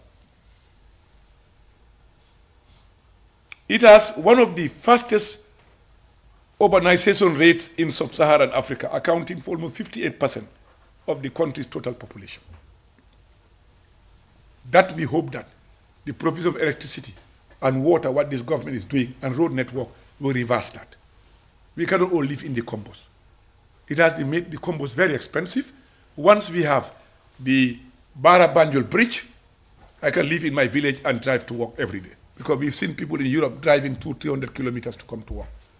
I am more comfortable living in my village, coming to work and going back, than really living in the combos with all the hustle and bustle. So this government have not lost focus of that, making so that we provide the amenities of country, and people will definitely, some of them will go back and decentralize some of these industries. People will go back to live in their villages. You cannot develop one side of the Gambia and leave the rest. So we hope this government will succeed in that, because we are determined to do it. Land as a national issue. Land is recognized as a vital resource for individual and survival and the economic development of the country, explicitly mentioned in the 2023-2027 National Development Plan as a key enabler for economic transformation and development. Absence of a holistic land policy. Currently, there is no holistic land policy, and several stakeholders act in a fragmented and uncoordinated manner in land tenure, administration, management, and planning. There is also no national urban policy or land use to support planned urban development. Sad to see that, very sad. Dual land tenure system. The Gambia operates a dual land tenure system, including customary and formal tenure system. Customary tenure is predominantly in rural areas, where formal tenure governed by statutory laws is more common in urban areas. The absence of robust land policy framework undermines effective land resource and management and governance. Challenges in land management and governance. The management and governance of land have often been marred by conflicts, inequality, and unsustainable practices leading to environmental degradation and social injustices. The nation faces numerous unresolved land conflicts, a high number of pending land cases in courts, a decline in public trust in land administration, dual land issuance, unauthorized land extension, and a lack of systematic procedure for recording, retrieving, and tracking land records. Need for modernization. The reliance on a paper-based administration system has resulted in inefficiencies, impeding effective land application process.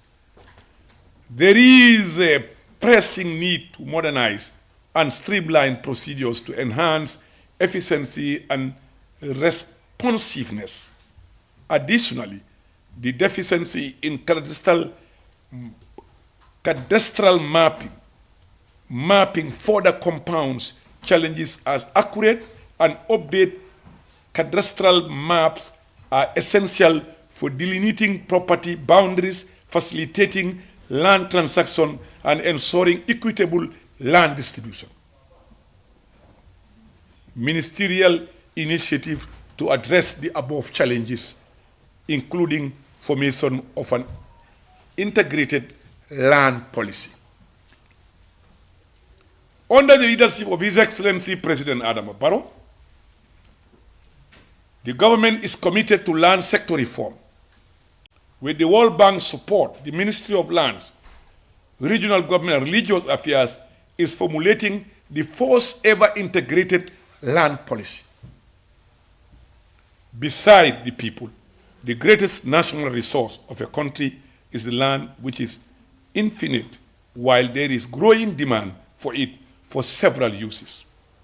In this direction, the Ministry of Land, Regional Government and Religious Affairs has recently received support from the World Bank to formulate the first ever integrated land policy.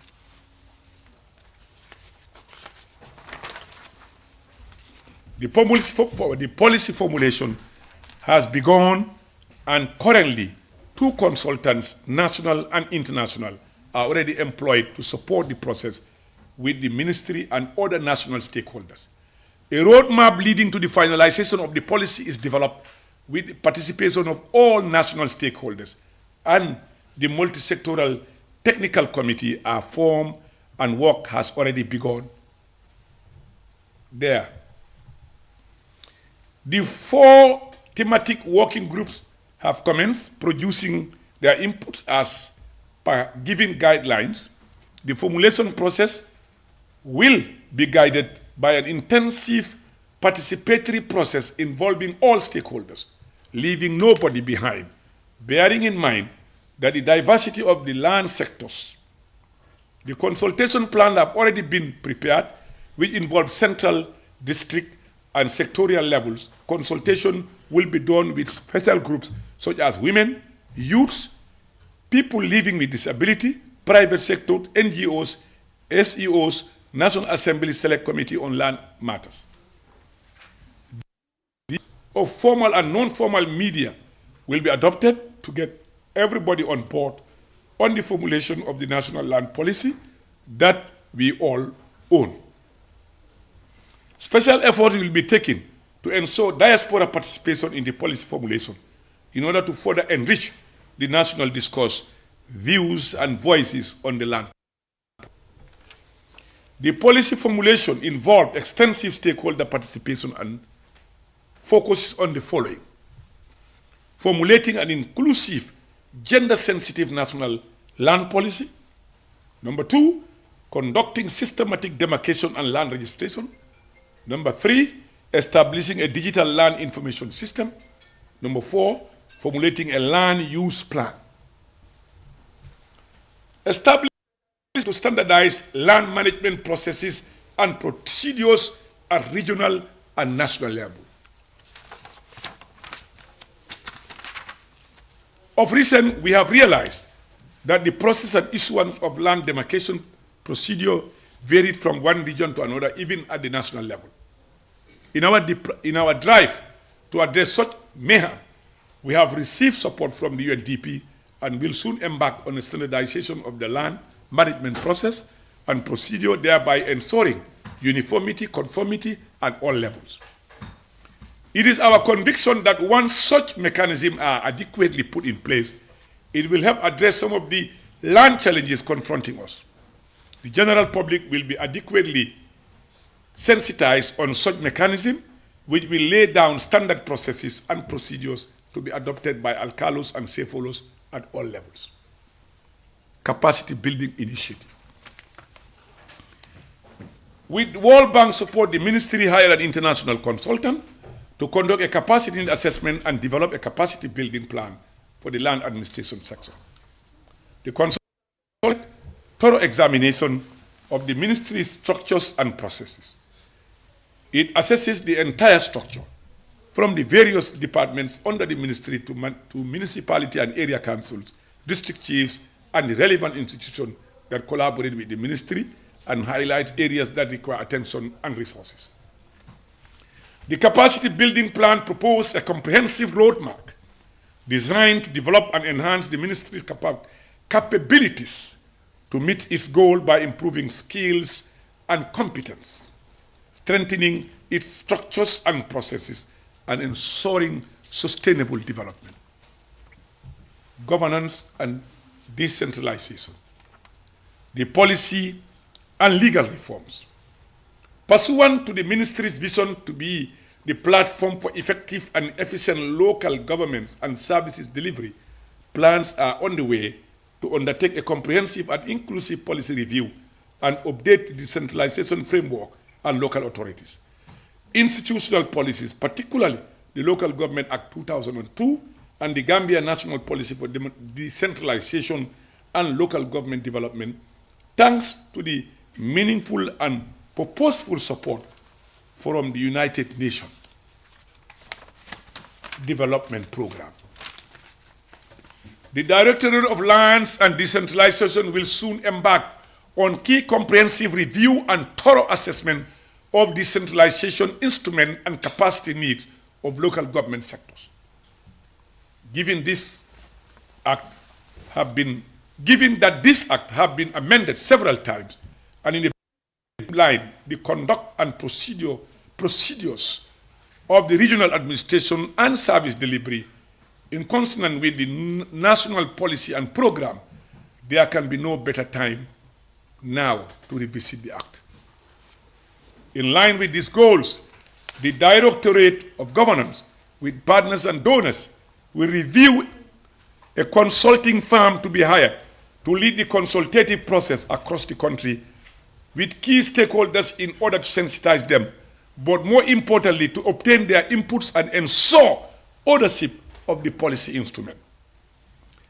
An inclusive legislative development process will be promoted, ensuring the participation of women, PWDs, and youth to participate in the revision. Some of the initiatives include capacity building of the newly elected councillors. Capacity building for councillors is essential. We believe that the training program will enhance their roles and responsibility, ensuring effective local governance and harmony between councillors and administrative arms. Capacity needs. A capacity assessment will be undertaken to develop a prioritized capacity development plan for the ministry and local authorities. This will address technical, human, infrastructural, and financial needs. Standardizing land and management process. The ministry plans to standardize land and management process and procedure to ensure uniformity across the region, supported by UNDP. This will address current inefficiencies and improve land application processes. National Boundary Commission. The establishment of a National Boundary Commission was necessitated by a protocol signed between the government of the Gambia and Senegal on the 21st of February 2011, culminating into the creation of a joint Senegalo-Gambian Boundary Management Commission, which comprised of the National Boundary Management Commission of both countries. The National Boundary Management Commission of the Gambia was created under the Ministry of Lands, Regional Government, Religious Affairs in 2013 to engage its Senegalese counterparts and international partners in helping to finalize lasting solutions to the protracted land conflict and border disputes between the government of the Gambia and Senegal. The main causes of these disputes are unclear border demarcation in some areas and complexities characterized by the socio-economic activities of our borders. During the meeting of the Senegalo-Gambian Border Management Commission held 25-26 July 2023 and the subsequent third Senegalo-Gambian Presidential Council held in Banjul on the 30th to the 1st of July 2023, the two heads of state issued executive directives for Joint Border Commission to implement the agreement, roadmap, and work plan are expressed below. Conduct sensitization campaign at the affected border communities of both countries, including local and regional authorities and different sectors, security units.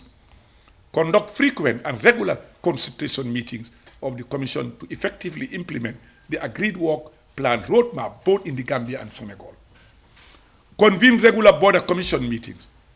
Following the July 2023 Joint Boundary Commission meeting and the Senegalo-Gambian Presidential Council meeting held on the 31st of July, 1st of August 2024 in Banjul, the National Boundary Management Commission has been revitalized and several meetings were held to discuss the following: review and draw implementation plan for the roadmap and conclusion of the July 2024 Joint Boundary Management meeting held in Banjul. B, work towards the institutionalization of the Commission by setting up a secretariat at the Ministry of Lands and recruitment of staff to run the secretariat in 2025. Meanwhile, Ministry of Finance has allocated budget for the activities of the Commission for 2024 and a desk officer appointed. Internal search for verification of existing documents on the actual boundaries between the Gambia and Senegal through the help of commissions, members from lands, geology, NCAC, and co-opted retired surveyors and cartographers. Prepared commission to have fruitful engagement with Senegalese authorities for a mutual agreement position on the possible demarcation of our boundaries. Plan tour to all the boundaries across the country. A follow-up meeting of the joint Senegalo-Gambian Boundary Management Commission was held last week on the 30th and 31st of May in Dakar, Senegal, where both parties reviewed the status of implementation of the agreed conclusion. Of notable significance was an agreement to conduct sensitization activities along the border communities in order to allow farmers to continue to enjoy farming activities along the borders. Tour of borders. The Commission has commenced nationwide tour of borders and just concluded the first phase of the tour, which covers selected villages in West Coast, Katong, Dasilame, Dimbaya, Shiboro, and Omoroto Block, Jikin, Ompat, Arangale, Kanilai, Tintimba Village, Lower River Ribbon, Misira Jara, West and Sandeng village in Kiang. The commission also sent a team to Sandu district to help address a border dispute between the two villages, one in the Gambia and the other one in Senegal. The team was able to mediate the two parties and urge them to exercise restraint and maintain already existing status quo while the two countries find a lasting solution to the matter. Strengthening decentralization structure. Funded by UNICEF, UNDP, this initiative aims to support grassroots governance and capacity building in the URR, LRR, and CRR North. Launched in 2019, it has completed a series of capacity building activities, including restructuring and training of VDCs, WCs, WDCs, benefiting 386 VDCs and 30 WDCs, promoting women participation in community development, leadership, and political reform platform, establishing and alienating community child protection communities in 145 communities, orienting community actors, elders, and leaders on case management for children and the children protection system. Job, skills, and finance program for women and youth. Funded by the EU through UNCDF, this project operates in 32 wards across the local governments in the country. It provides performance-based climate resilient grants to undertake climate risk vulnerability assessment and implement priority adoption and measures. A total of $2,070,000 was disbursed between 2019 and 2023, creating over 4,578 temporary jobs for women and children, for youth and women. Government has contributed over $30 million for the continuation of this project. Program accelerated community development. The Gambia government initiative to deliver quick dividends to rural communities, particularly hard to reach areas. The department, in partnership with the Department of Agriculture, focuses on food security. Subcomponent beneficiary communities have received 38 facilities, including 19 tractors and post-harvest machines. Appropriate Technology Unit, funded by UNIDO through the Social Development Fund, the project focuses on providing low-cost, energy-efficient technologies, including the production of 1,600 energy-efficient stoves and training youths in various appropriate technology design. The unit also supports skills training and building sanitary facilities. Climate Smart Rural WASP project. Funded by ADB, this project designed communities, latrines, train artisans to address open defecation. It coordinates the construction of 40 industrial latrines in schools, health facilities, and other public areas. Support to small ruminants production. The department provides capacity building training on groups, management, and governance for beneficiary and monitors the operation of facilities. Gambia Social Safety Network, in partnership with NANA and the Department of Social Welfare, this project provides unconditional cash transfer to 16,966 households in 20 districts. A follow-up to the project. The Resilience, Inclusive Skills, and Equity race projects is in the preparatory stage. Cross-border initiative, in partnership with IOM and FAO, the department supports border communities in promoting coexistence and addressing their priorities. Key affected communities include Dasilame, Jiboro, Koto, Misira, Tambanding, and Sinchubara. Just a quick one. Yesterday, I had a meeting with the state agencies in this country, their executive unit. Day before yesterday, I received a lady civil servant, came to my office, said, Minister, I want to see you. Said, you don't have an appointment. Said, I don't think I need an appointment, Mr. Minister. I understand nobody gets appointment coming to you. I want to see you. She insisted on seeing me, and I saw her. She gave me a paper. Her mother, her father, her brother, all the money they had in life, they bought a piece of land from an agent that can never show them where the land is. All their savings went in vain. Immediately, I ordered the estate agency's executive to come and meet me the next day. Couple of it, they have already sought for an appointment. We met them yesterday and have given directives. We cannot wait for the law.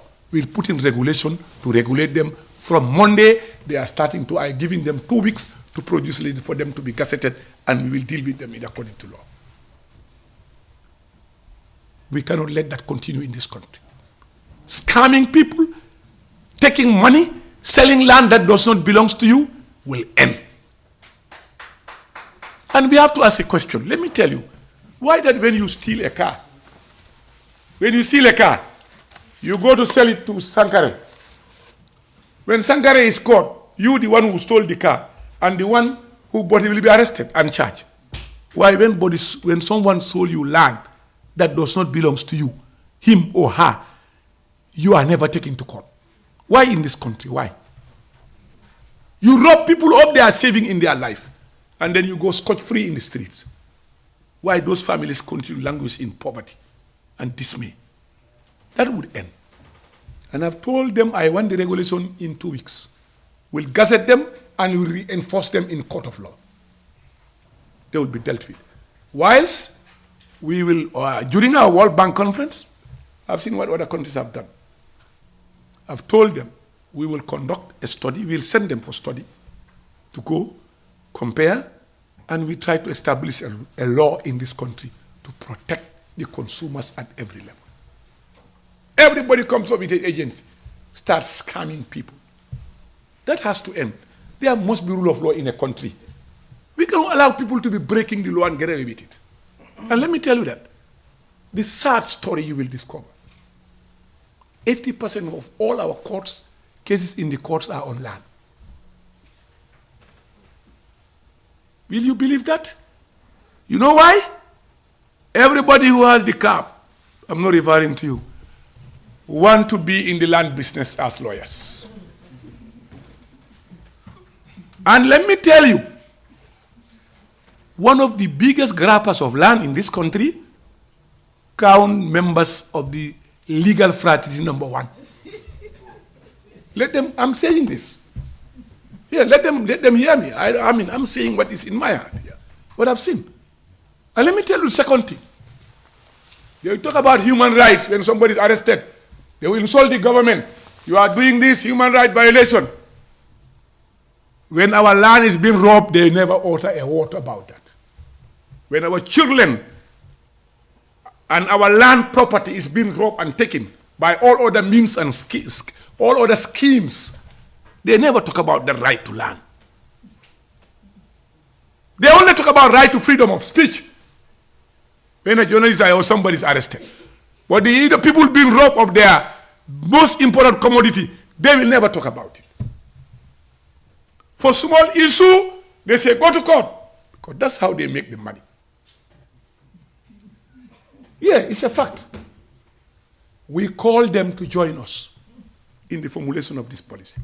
And that's why, that's why when we had the committee, the committee on this policy, the bar association was leading it. Somebody told me it should not be the bar. I say leave them there. Let them lead the legal, that aspect of the committee. Let them lead it. Let the bar lead it. Then they will come to know what's happening. Look, you cannot wake up one day, take our land, using all sort of means, impoverishing us. It has to stop somewhere. This country belongs to all of us. I am not perfect. None of us is perfect. But we must be seen to be doing what is right for our country. I think basically for me, that's what is important. And let me tell you, in the ministry, the World Bank have provided us $2 million to train 100 university graduates. Mold them, take them to the best universities. They can take over this ministry gradually for future administration. It's the only way out. We need men and women of skills and knowledge who are trained, and we have to invest in this, in the human development, of capacity development of our people. We have to invest in it. And when you do that, you must pay them what they need to be paid. These are technicians. If you can pay the lawyers extra, why don't you pay people with specialized skills in the system of government to retain and maintain them? The attrition rate is high in most part of our government system because the specialized people with special skills and knowledge are not being remunerated to suit their needs. And therefore, everybody wants to build a healthy family. When they have a better offer, they will go. So I believe that after all this training, we need to see how we retain some of these people in the system. And those 100 Gambians will be selected professionally, and they will be trained. And I believe that once we phase out the current ones who have institutional memory, who have the knowledge, they will guide them. By the time they reach 10 level, those people would have been in a position to take over this country's policy and program with everything in place. You can sit in the office to know where land is available, who gave land for what, why was that land given away. That's the time we take full ownership of our country. Not when the minister can just call, Demba, okay, we give you this land, and that's the end of the story. We have to end that. That has to end somewhere. As I said, the journey is not going to be easy. It's going to be difficult because there are serious big people, with a lot of guns, a lot of money who are going to be affected by our future policy. So we are expecting more petition from them because they will go and sponsor petition in the assembly everywhere, thinking that they can detract us or change our opinion and mind and direction. They will fail, hopefully. And I think, as I said before I conclude, President Barrow has given us 1,000% support in this process, unwavering support. And every day he said, I am 100% behind you, Honorable Minister, let's get it done with your team. The political support is there, the will is there, determination, the zeal, and inshallah, together, all of us, we need to get it done. So that when we are gone, we have something to leave for these kids. And let me tell you too, very sad thing I've discovered. People are given land, they cannot even pay rent where they live. Allocated land. Next 1 hour, they go and sell it to somebody, pittance. Wallahi. And they end up having no house, no land. The money they spend in 6 months, the money is gone. What this government plans to do is to work with partners to build nothing less than 100 to 200,000 houses that Gambians can rent and take ownership after the payment of their rent. Because not everybody here have money to build a house. So giving you land when you cannot build is like putting you in more trouble. And that's what obtained in most of the countries in our neighboring countries. We build the land, give it to you, you stay in the house. And then when you finish paying, it becomes yours. And then your children don't know. Look, it's sad. People die today.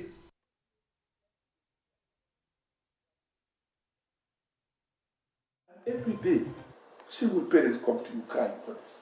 Wallahi, they always come crying. I've been evicted with my children.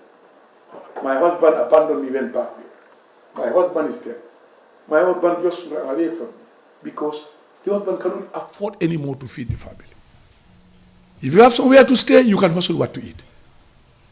But if all these are absent, life is worth nothing to you.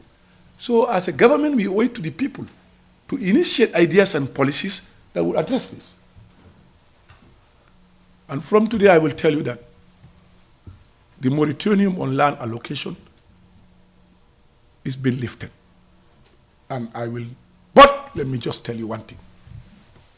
I had a meeting with the finance minister, and we are going to have a different policy now. Not immediately. There will be few companies that will be allocated land, but with contribution to the state on the table. Until we get a policy now, there's going to be a policy. We will no longer give land free to businesses who are making money. That will stop.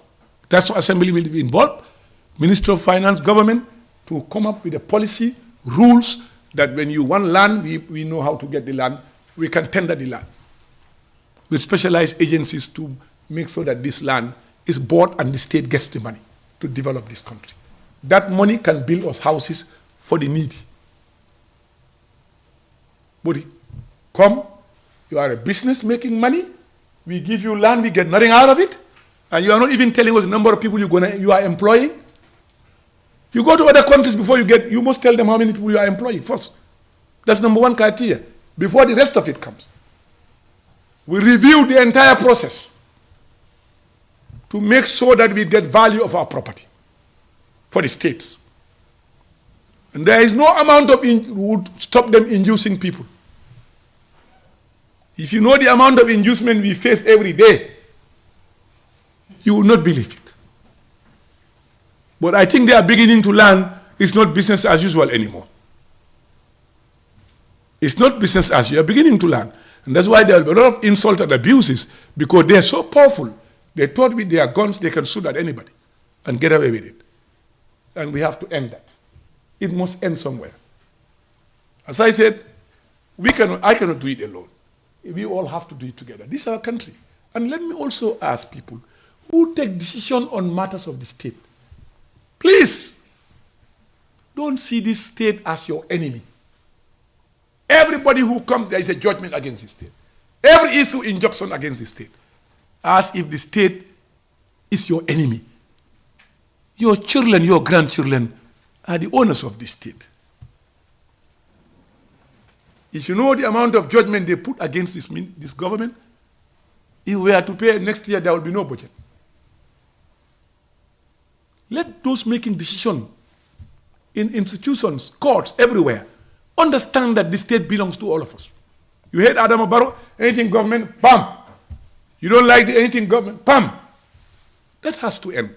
This country belongs to all of us. Adam Barrow will go and leave us here. And the Gambia will remain. Jawara is gone, Jammeh is gone. The Gambia is still here. We'll all be gone. So is our country. Let's take ownership of our country. And this land policy, we want all of you to be part of it. There is a media committee, am I right? Publicity committee in the policy. And I want them to engage. Is the GPU involved? Yes. So we all have to take ownership of the policy that we will guide you when we are not here. That you can all over refer to and have pride of saying, look, that's what we did together, all of us, for this country. On that, Mr. Chairman, it has taken too long. I have 2 engagements outside. One of them is family issue, the other one is official. What's the time now? 1:30. 1:30, yes. I must say my wife is going to make her today. My sister is going to make her today. I have 3 appointments at the office. So I would rather allow that we limit the questions as much as possible. So that, Mr. Chairman, yes, please.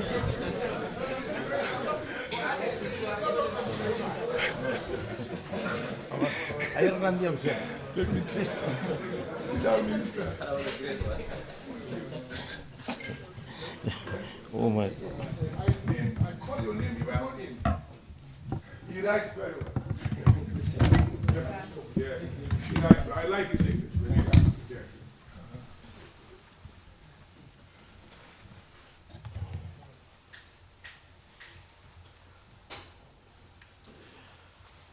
I lost 6 glasses in 1 week. I don't know where. Thank you very much. And the journalists, thank you very much for your patience. It was a marathon speech by Honorable Ba. You know, he was a school teacher. You know, our school teachers, the late Tony Blaine said they always suffer from verbal diarrhea. You know, so, yes. But it was Whitehead, the philosopher, who said that to talk sense is to talk in quantities. I think the Honorable Minister has actually spoken in quantities. He began by telling us about our own fraternity as journalists, that our sense of professionalism needs to be upgraded, and his own position that government should also help because of our skills, needs to be upgraded, needed to be upgraded, but we have no money. So money actually at the end of the day is very pivotal in the training of journalists and everybody for that matter. The Honorable Minister specifically talked about Kamalo, that there were two Kamalos. One is Kamalo, as it is known, and the other one is the extension, Kamalo, the extension. Altogether, he talked about 68 plots of land that were distributed, mostly illegally, if I could use the word, mostly illegally, because some of them were issued without ministerial directions, and even where there were directions, the file went missing. In Nigeria, during the oil boom, they had a disease called patriotiasis. And what patriotiasis means is the disease, the malaise that comes with petroleum. So they would just take a matchstick and just take kerosene and burn the files. So I hope patriotiasis is not what is coming here. But nonetheless, it was a very, very lucid, very, very, very extensive speech. Without much ado, and since he said he has all these programs going on, I would suggest that we have concise, limited questions, and as usual, you raise your hand, you identify yourself, and then the institution you represented. Yes. Some questions. Yes, Omar. Yes. You have a mic? Zera, where's the mic? I mean, there are only two questions. And Miros.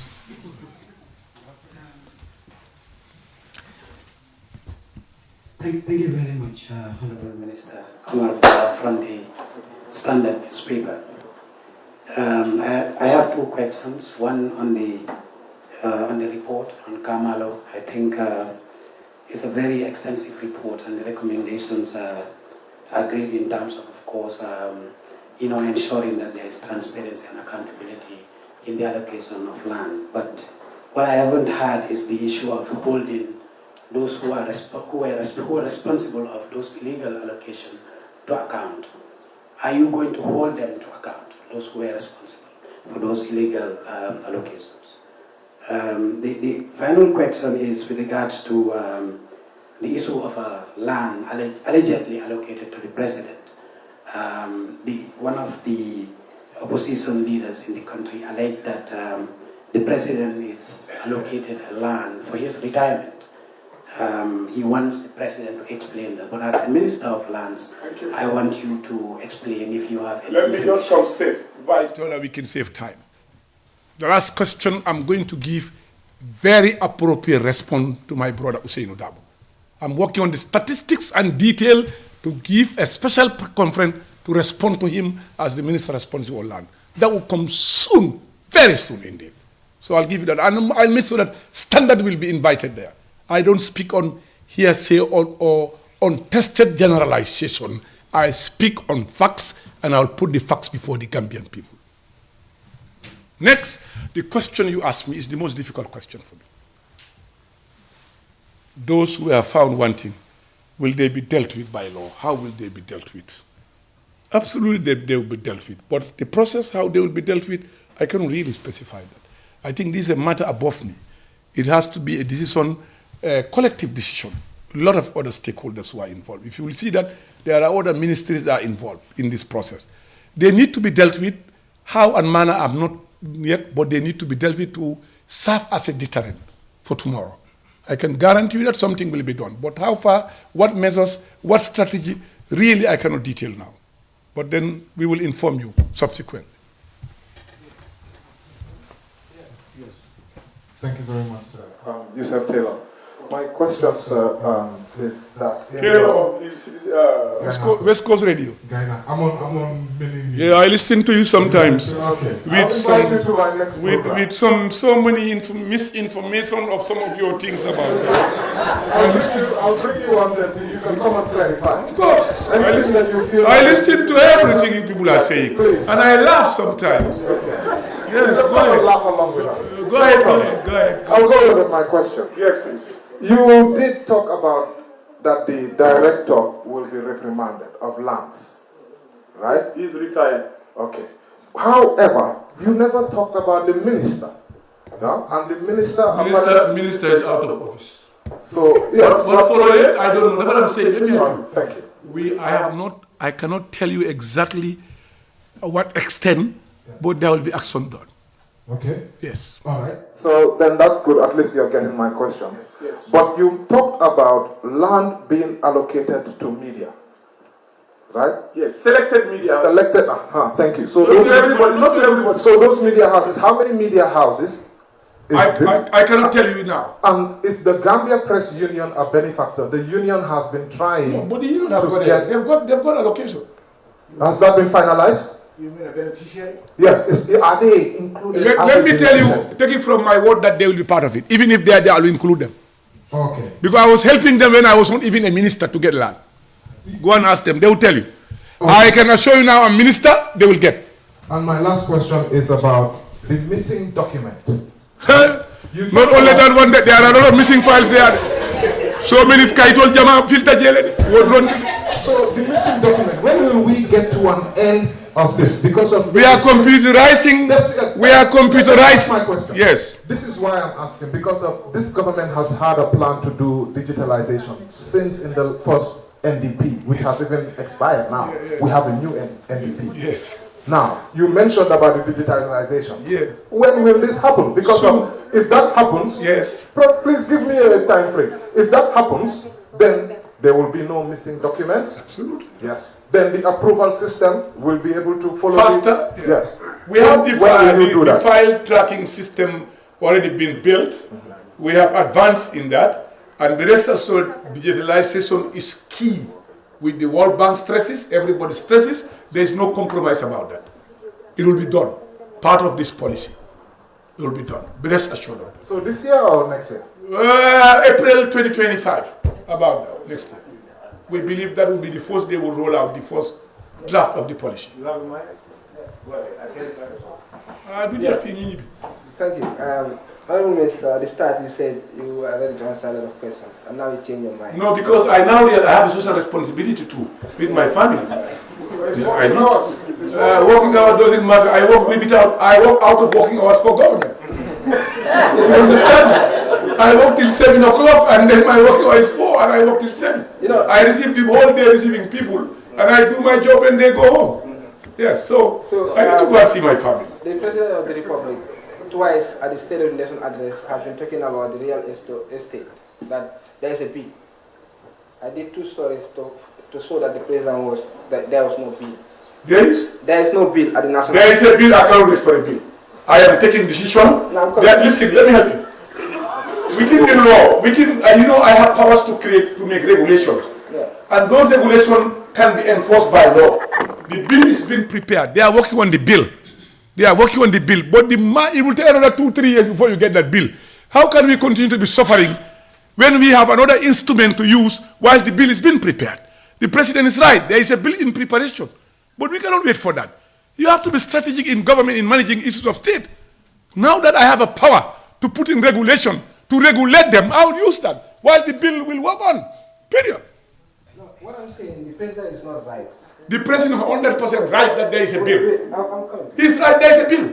No, I did a story. I went to the ministry. That was before your appointment. You are just new there, sir. I went to the Ministry of Justice. There is no bill. So, for me, I'm looking at it. There is a bill in preparation, Mr. Okay. And legislative matters are based on different stages. Okay? A bill is being prepared to make sure that we regulate them. But for me, what I saw the last 2 days, I felt I cannot wait for that. I need to use the other part of the law, create regulation to deal with them. Okay.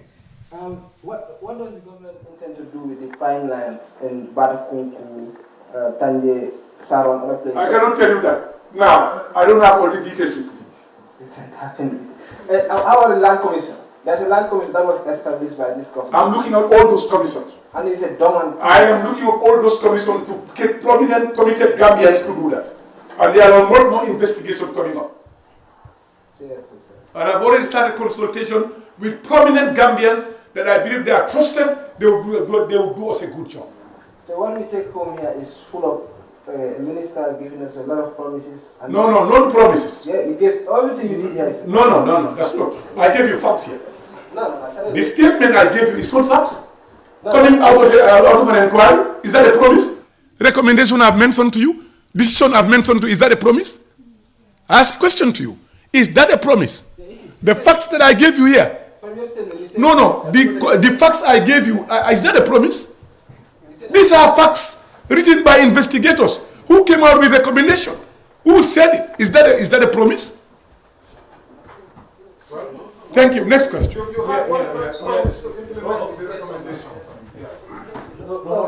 Honorable Minister, also in your security, I was going to ask about what government is doing to regulate the real estate industry. Well, you've addressed that.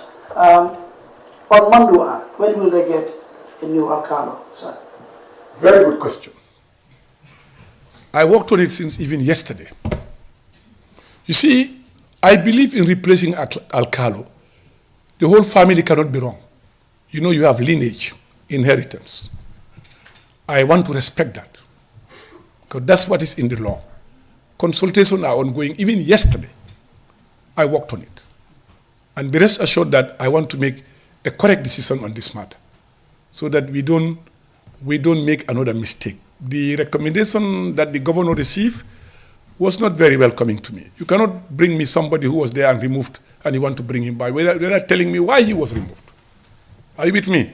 So I don't want to preempt, but the consultation are on. Be rest assured that soon we'll make a decision. Yes.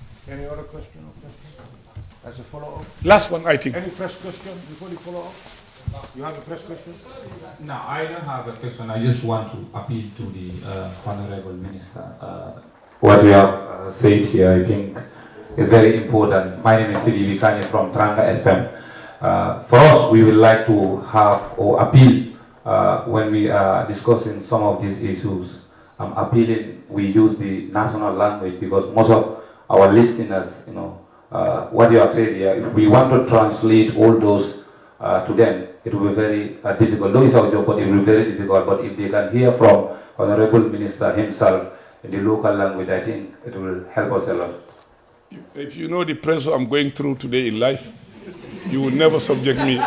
You will never subject me to be on the radio in Wolof and Pular and Mandinka. Wallahi, it's too much. I can tell you that. But let's try. I think you can interpret it through. We'll have the report sanitized and then given away. Give them the documents so that you can use it during your radio program at different stages to be able to. And newspapers can serialize it, and online papers also can do the same thing. We'll get the document perfected today, and government spokesperson and the Ministry of Information will have the documents to distribute to different agencies and media line who want to have it. I think that would help you to do that, really. That's what I was going to say. It's going to be very difficult to transcribe or try to report on the long reading. So Safi will send me a copy, and Sankano will distribute it to everybody, every media house. You will have the copy. In subsequent press conferences, however, you are at liberty. If you want to ask questions in Mandinka or Fula or whatever, I will answer. Yeah. Even now, if somebody wants to ask for the benefit of your listeners who want to hear Fula, or Wolof, you're more than welcome to that. Yes, sir. Thank you very much. Take this mark.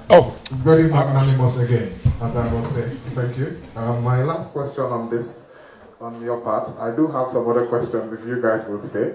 The Car Dealers Association, they were set to have a press conference with us, and they invited us. But we understand that you intercepted them, and you had a meeting with them. Now, how has that gone? Because there was, obviously this predates your ministry, when they were allegedly, apparently awarded a land area where they could do their cars and stuff, because there has been so much Operation Clear the Road. So my question, excuse me. Tell us where you are with that. I don't want to get to all what you are saying. I know more than you think I know about it. But what I can tell you is, I stand to help them. Give them a space where they can sell their vehicles. In every country you go, most countries have traveled. They have areas for car dealers. There are areas, spare part dealers. They have areas for mechanics, well designed. As I said, when you don't have a policy, you're just operating. You go to Nigeria, When you go to Abuja next time, ask them where is Dede. You know Dede? You go to Dede, they take you there. That's where you find the car dealers. We want to make sure in the Gambia, we have an area dedicated to them, leased to their association. They operate it, they work with the municipalities, and we try to see how we can raise them money through World Bank, perfect the place, let them live in a decent environment. They are creating jobs, they are contributing to the economy. They cannot be left ad hoc everywhere. I believe they have a right. And I spoke to them, and they've started meeting with the permanent secretaries. I've already directed that we must give them a piece of land, wherever it's going to be, but they have a right to it. And they should be given. Thank you. And mine is about the land that you said the government has in plans to give to media houses. I know right now there's a lot of media houses, I mean the big ones who already have land. The Fatu Network has been trying for over 4 years now, we don't have one. But I know the moment we're given one, the talk will start again. But already, there are ones that we're given already. What is the criteria? And I hope this time around, the Fatu Network will be among the media houses that would have a piece of Fatu, you know that I'm never very selective. And when I take decision, I take my decision. I don't look back. What you say about me, it's not for me, it doesn't bother me. I just want to take decision when my consent is clear. And I think really, you are one of those who have a very big reading coverage in the Gambia. And not also that, you have earned the respect of reporting objectively. That's my view. I may differ with others. You know what I'm saying? So I am making the decision. Not anybody that makes the decision. And I know you employ a lot of people. We've been waiting 4 years. Yeah, I know that. I'm aware. I saw your name. I saw it there. Be rest assured that when the decision is done, we'll do it objectively and fairly. But those that are just waking up an individual person saying, I'm a media house, I'm not saying I will not give them, but they will not be a priority in the first list. But those that I know that they are established, particularly the print media, some of them have been paying very expensive, exorbitant rents. And it's not fair on them. When they have a stake in the country, they are also contributing, even though we may not agree with them in most of the things, but I can see that it's their right to be given a piece of land. And we'll give them. The president have asked me, I've already had it before he even told me I wanted to create what he called the Fleet Street in London. He knows about the Fleet Street. You know about the Fleet Street in London. I want to create the Fleet Street in Banjul, in the Gambia here, where all the media houses, except the television who may have a class when they are close together with their network, whatever, but the other ones, the print media, we will try to get them at least to be in one place. You find everybody. There will be a street exclusively for media houses. So we'll treat you fairly, Fat. Because as you will be treated fairly like any other media house, including the Gainako. So that's a follow-up question, and that will be the last question. I have one question to ask, please. Okay, can you stand up? And identify yourself. Can you give her a chance, please? Yeah, can you just yell from African TV? So For? iAfrica TV. iAfrica. Right. Yeah, good. Let me listen to you. Yeah, so given the significant outcomes from the local government commission, my question is, since its establishment, is your office currently taking any proactive measures despite the commission's ongoing investigations and to address potential issues that the average Gambian might not anticipate within a year? And also, could you... I cannot even understand the first question. Okay, my question is, given the significant outcomes... Calm down. Ask it slowly. Okay, given the significant... Yeah. You don't need to rush. I'm listening. Okay, outcomes from the local government commission, right? Since its establishment, is your office currently taking any proactive measures, despite the commission's ongoing investigations, to address potential issues that the average Gambian might not anticipate within a year? And also, could you elaborate on any initiatives your office is undertaking in response to the development stemming from the commission's evolution? To the development? Stemming from the commission's evolution. Yeah. Yeah. Yes, that's my question. Thank you. You are conflicting two things here. No. No, I'm coming, yes. Allow me just to come. Okay, I'm listening. The local government commission is one thing. The investigatory committee on Kamalo is another thing. You understand?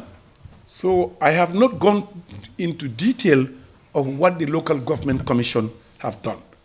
But I have an intention to dissolve it and bring a new one with more energized Gambians to do a better job. That is my intention. Yes. You understand? And then you have the local government service club and also the board, the physical planning board.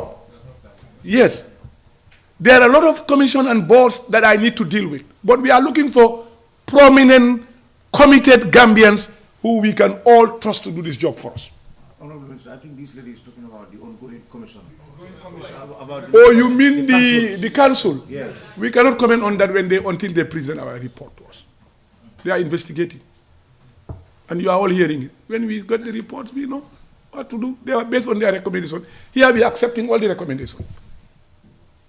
In fact, the layout, second layout of Kamalo, nullified. 0. All cancelled. We are taking all the recommendations on board. I will implement all of them. Period. And there you are hearing what's happening. When we started this commission, they said it was which one? We are after this, we are after that, we are after that. Big noise in the country. That's the sad part of our country. They politicize every step that you take to better the life of this country. Imagine getting people from the ways. You are now want to politicize that. You say you want to go to court to defend. Who are you defending? Based on what law? You are making politics on everything. Instead of these people going to work to deliver services, they rather pick a small thing and make it a story out of nothing. When President Barrow talks about NARSOP, these are normal jokes we do. In politics, you do these jokes. When Senghor was telling Ablai Wada, look at your head, it doesn't even have hair, you cannot carry a country. Somebody can, and Senghor, when Ablai Wada was telling your head is so small, you cannot even be president. You know, these are when Abdou Diouf was told, Madam Muse Foras, and the wife was called Madam Mule. You know, I mean, here we see it here. With Usain Udabo, Jammi and all us. You know, we have these jokes in our... How can jokes be story of politician talking about, for what? When we have more pressing issues to deal with. I mean, I think really, we need to change our mentality, how we do our politics. These are traditional jokes among ourselves. We all do it from here and there. You know, so really, I think the way we are going in politics really leaves a lot to be desired in the Gambia. The Gambian people deserve better politicking than the type of politics that we are hearing now. What is NARSOP? Polso. Bitiki Pol Bagini. Is that harm? Bitiki Nar, Bitiki Pol. Is that a crime? No, when I listen to the Rio here, people talking, I feel really bad. We should be above those type of cheap things, really. I think that's the end of it. Yeah. For me, it's our... I think... Tell me your name. I think Yankuba Jallo, Foraya. Oh, you are from Foraya. I know you, yeah. I know you. Go ahead. So the question will be answered by you or Dr. Sise. Yeah, you can answer it. Yeah, the issue of appointing chiefs. And the government is appointed and the chiefs are performing the... serving as president of district tribunals. You know, they are politicians. They are appointed by the executive. Let me put it that way. They are appointed by the executive. Are you telling me chiefs are politicians? No. No. Thank you. Yes. What I'm saying is they are appointed by the executive to perform judicial functions. And then we are looking at the spirit of the constitution, separation of powers. And most of the time, the decisions that they are taking, it gets to the courts every time they are losing. The chiefs. So because most of the times their decisions are based on things that you know have nothing to do with the case. So I'm looking at, the question is the government thinking about that line, the constitutional reform, the reforms, the legislative reform to address that issue, to take the appointment of chiefs from the executive to a matter of judicial. Let me help you, young man, very handsome man, lovely and handsome. Let me just help you. You see, the chiefs have dual functions. One is the normal administrative area of their district. The other one is judicial based on traditional values, norms and conventions of our society. Those can be interpreted based on traditional rule and practices and procedures, like marriages, like things like land dispute, border place, all the rest of it. They don't preside over criminal cases. They don't, not anymore. But issues that are traditional, you know why they are driving that power from? From the very constitution you are talking about. And that's where when you read the constitution, you have to read it on both sides, not on one-sided issue. The constitution of the Gambia accepts Sharia. And these are matters of Sharia, inheritance.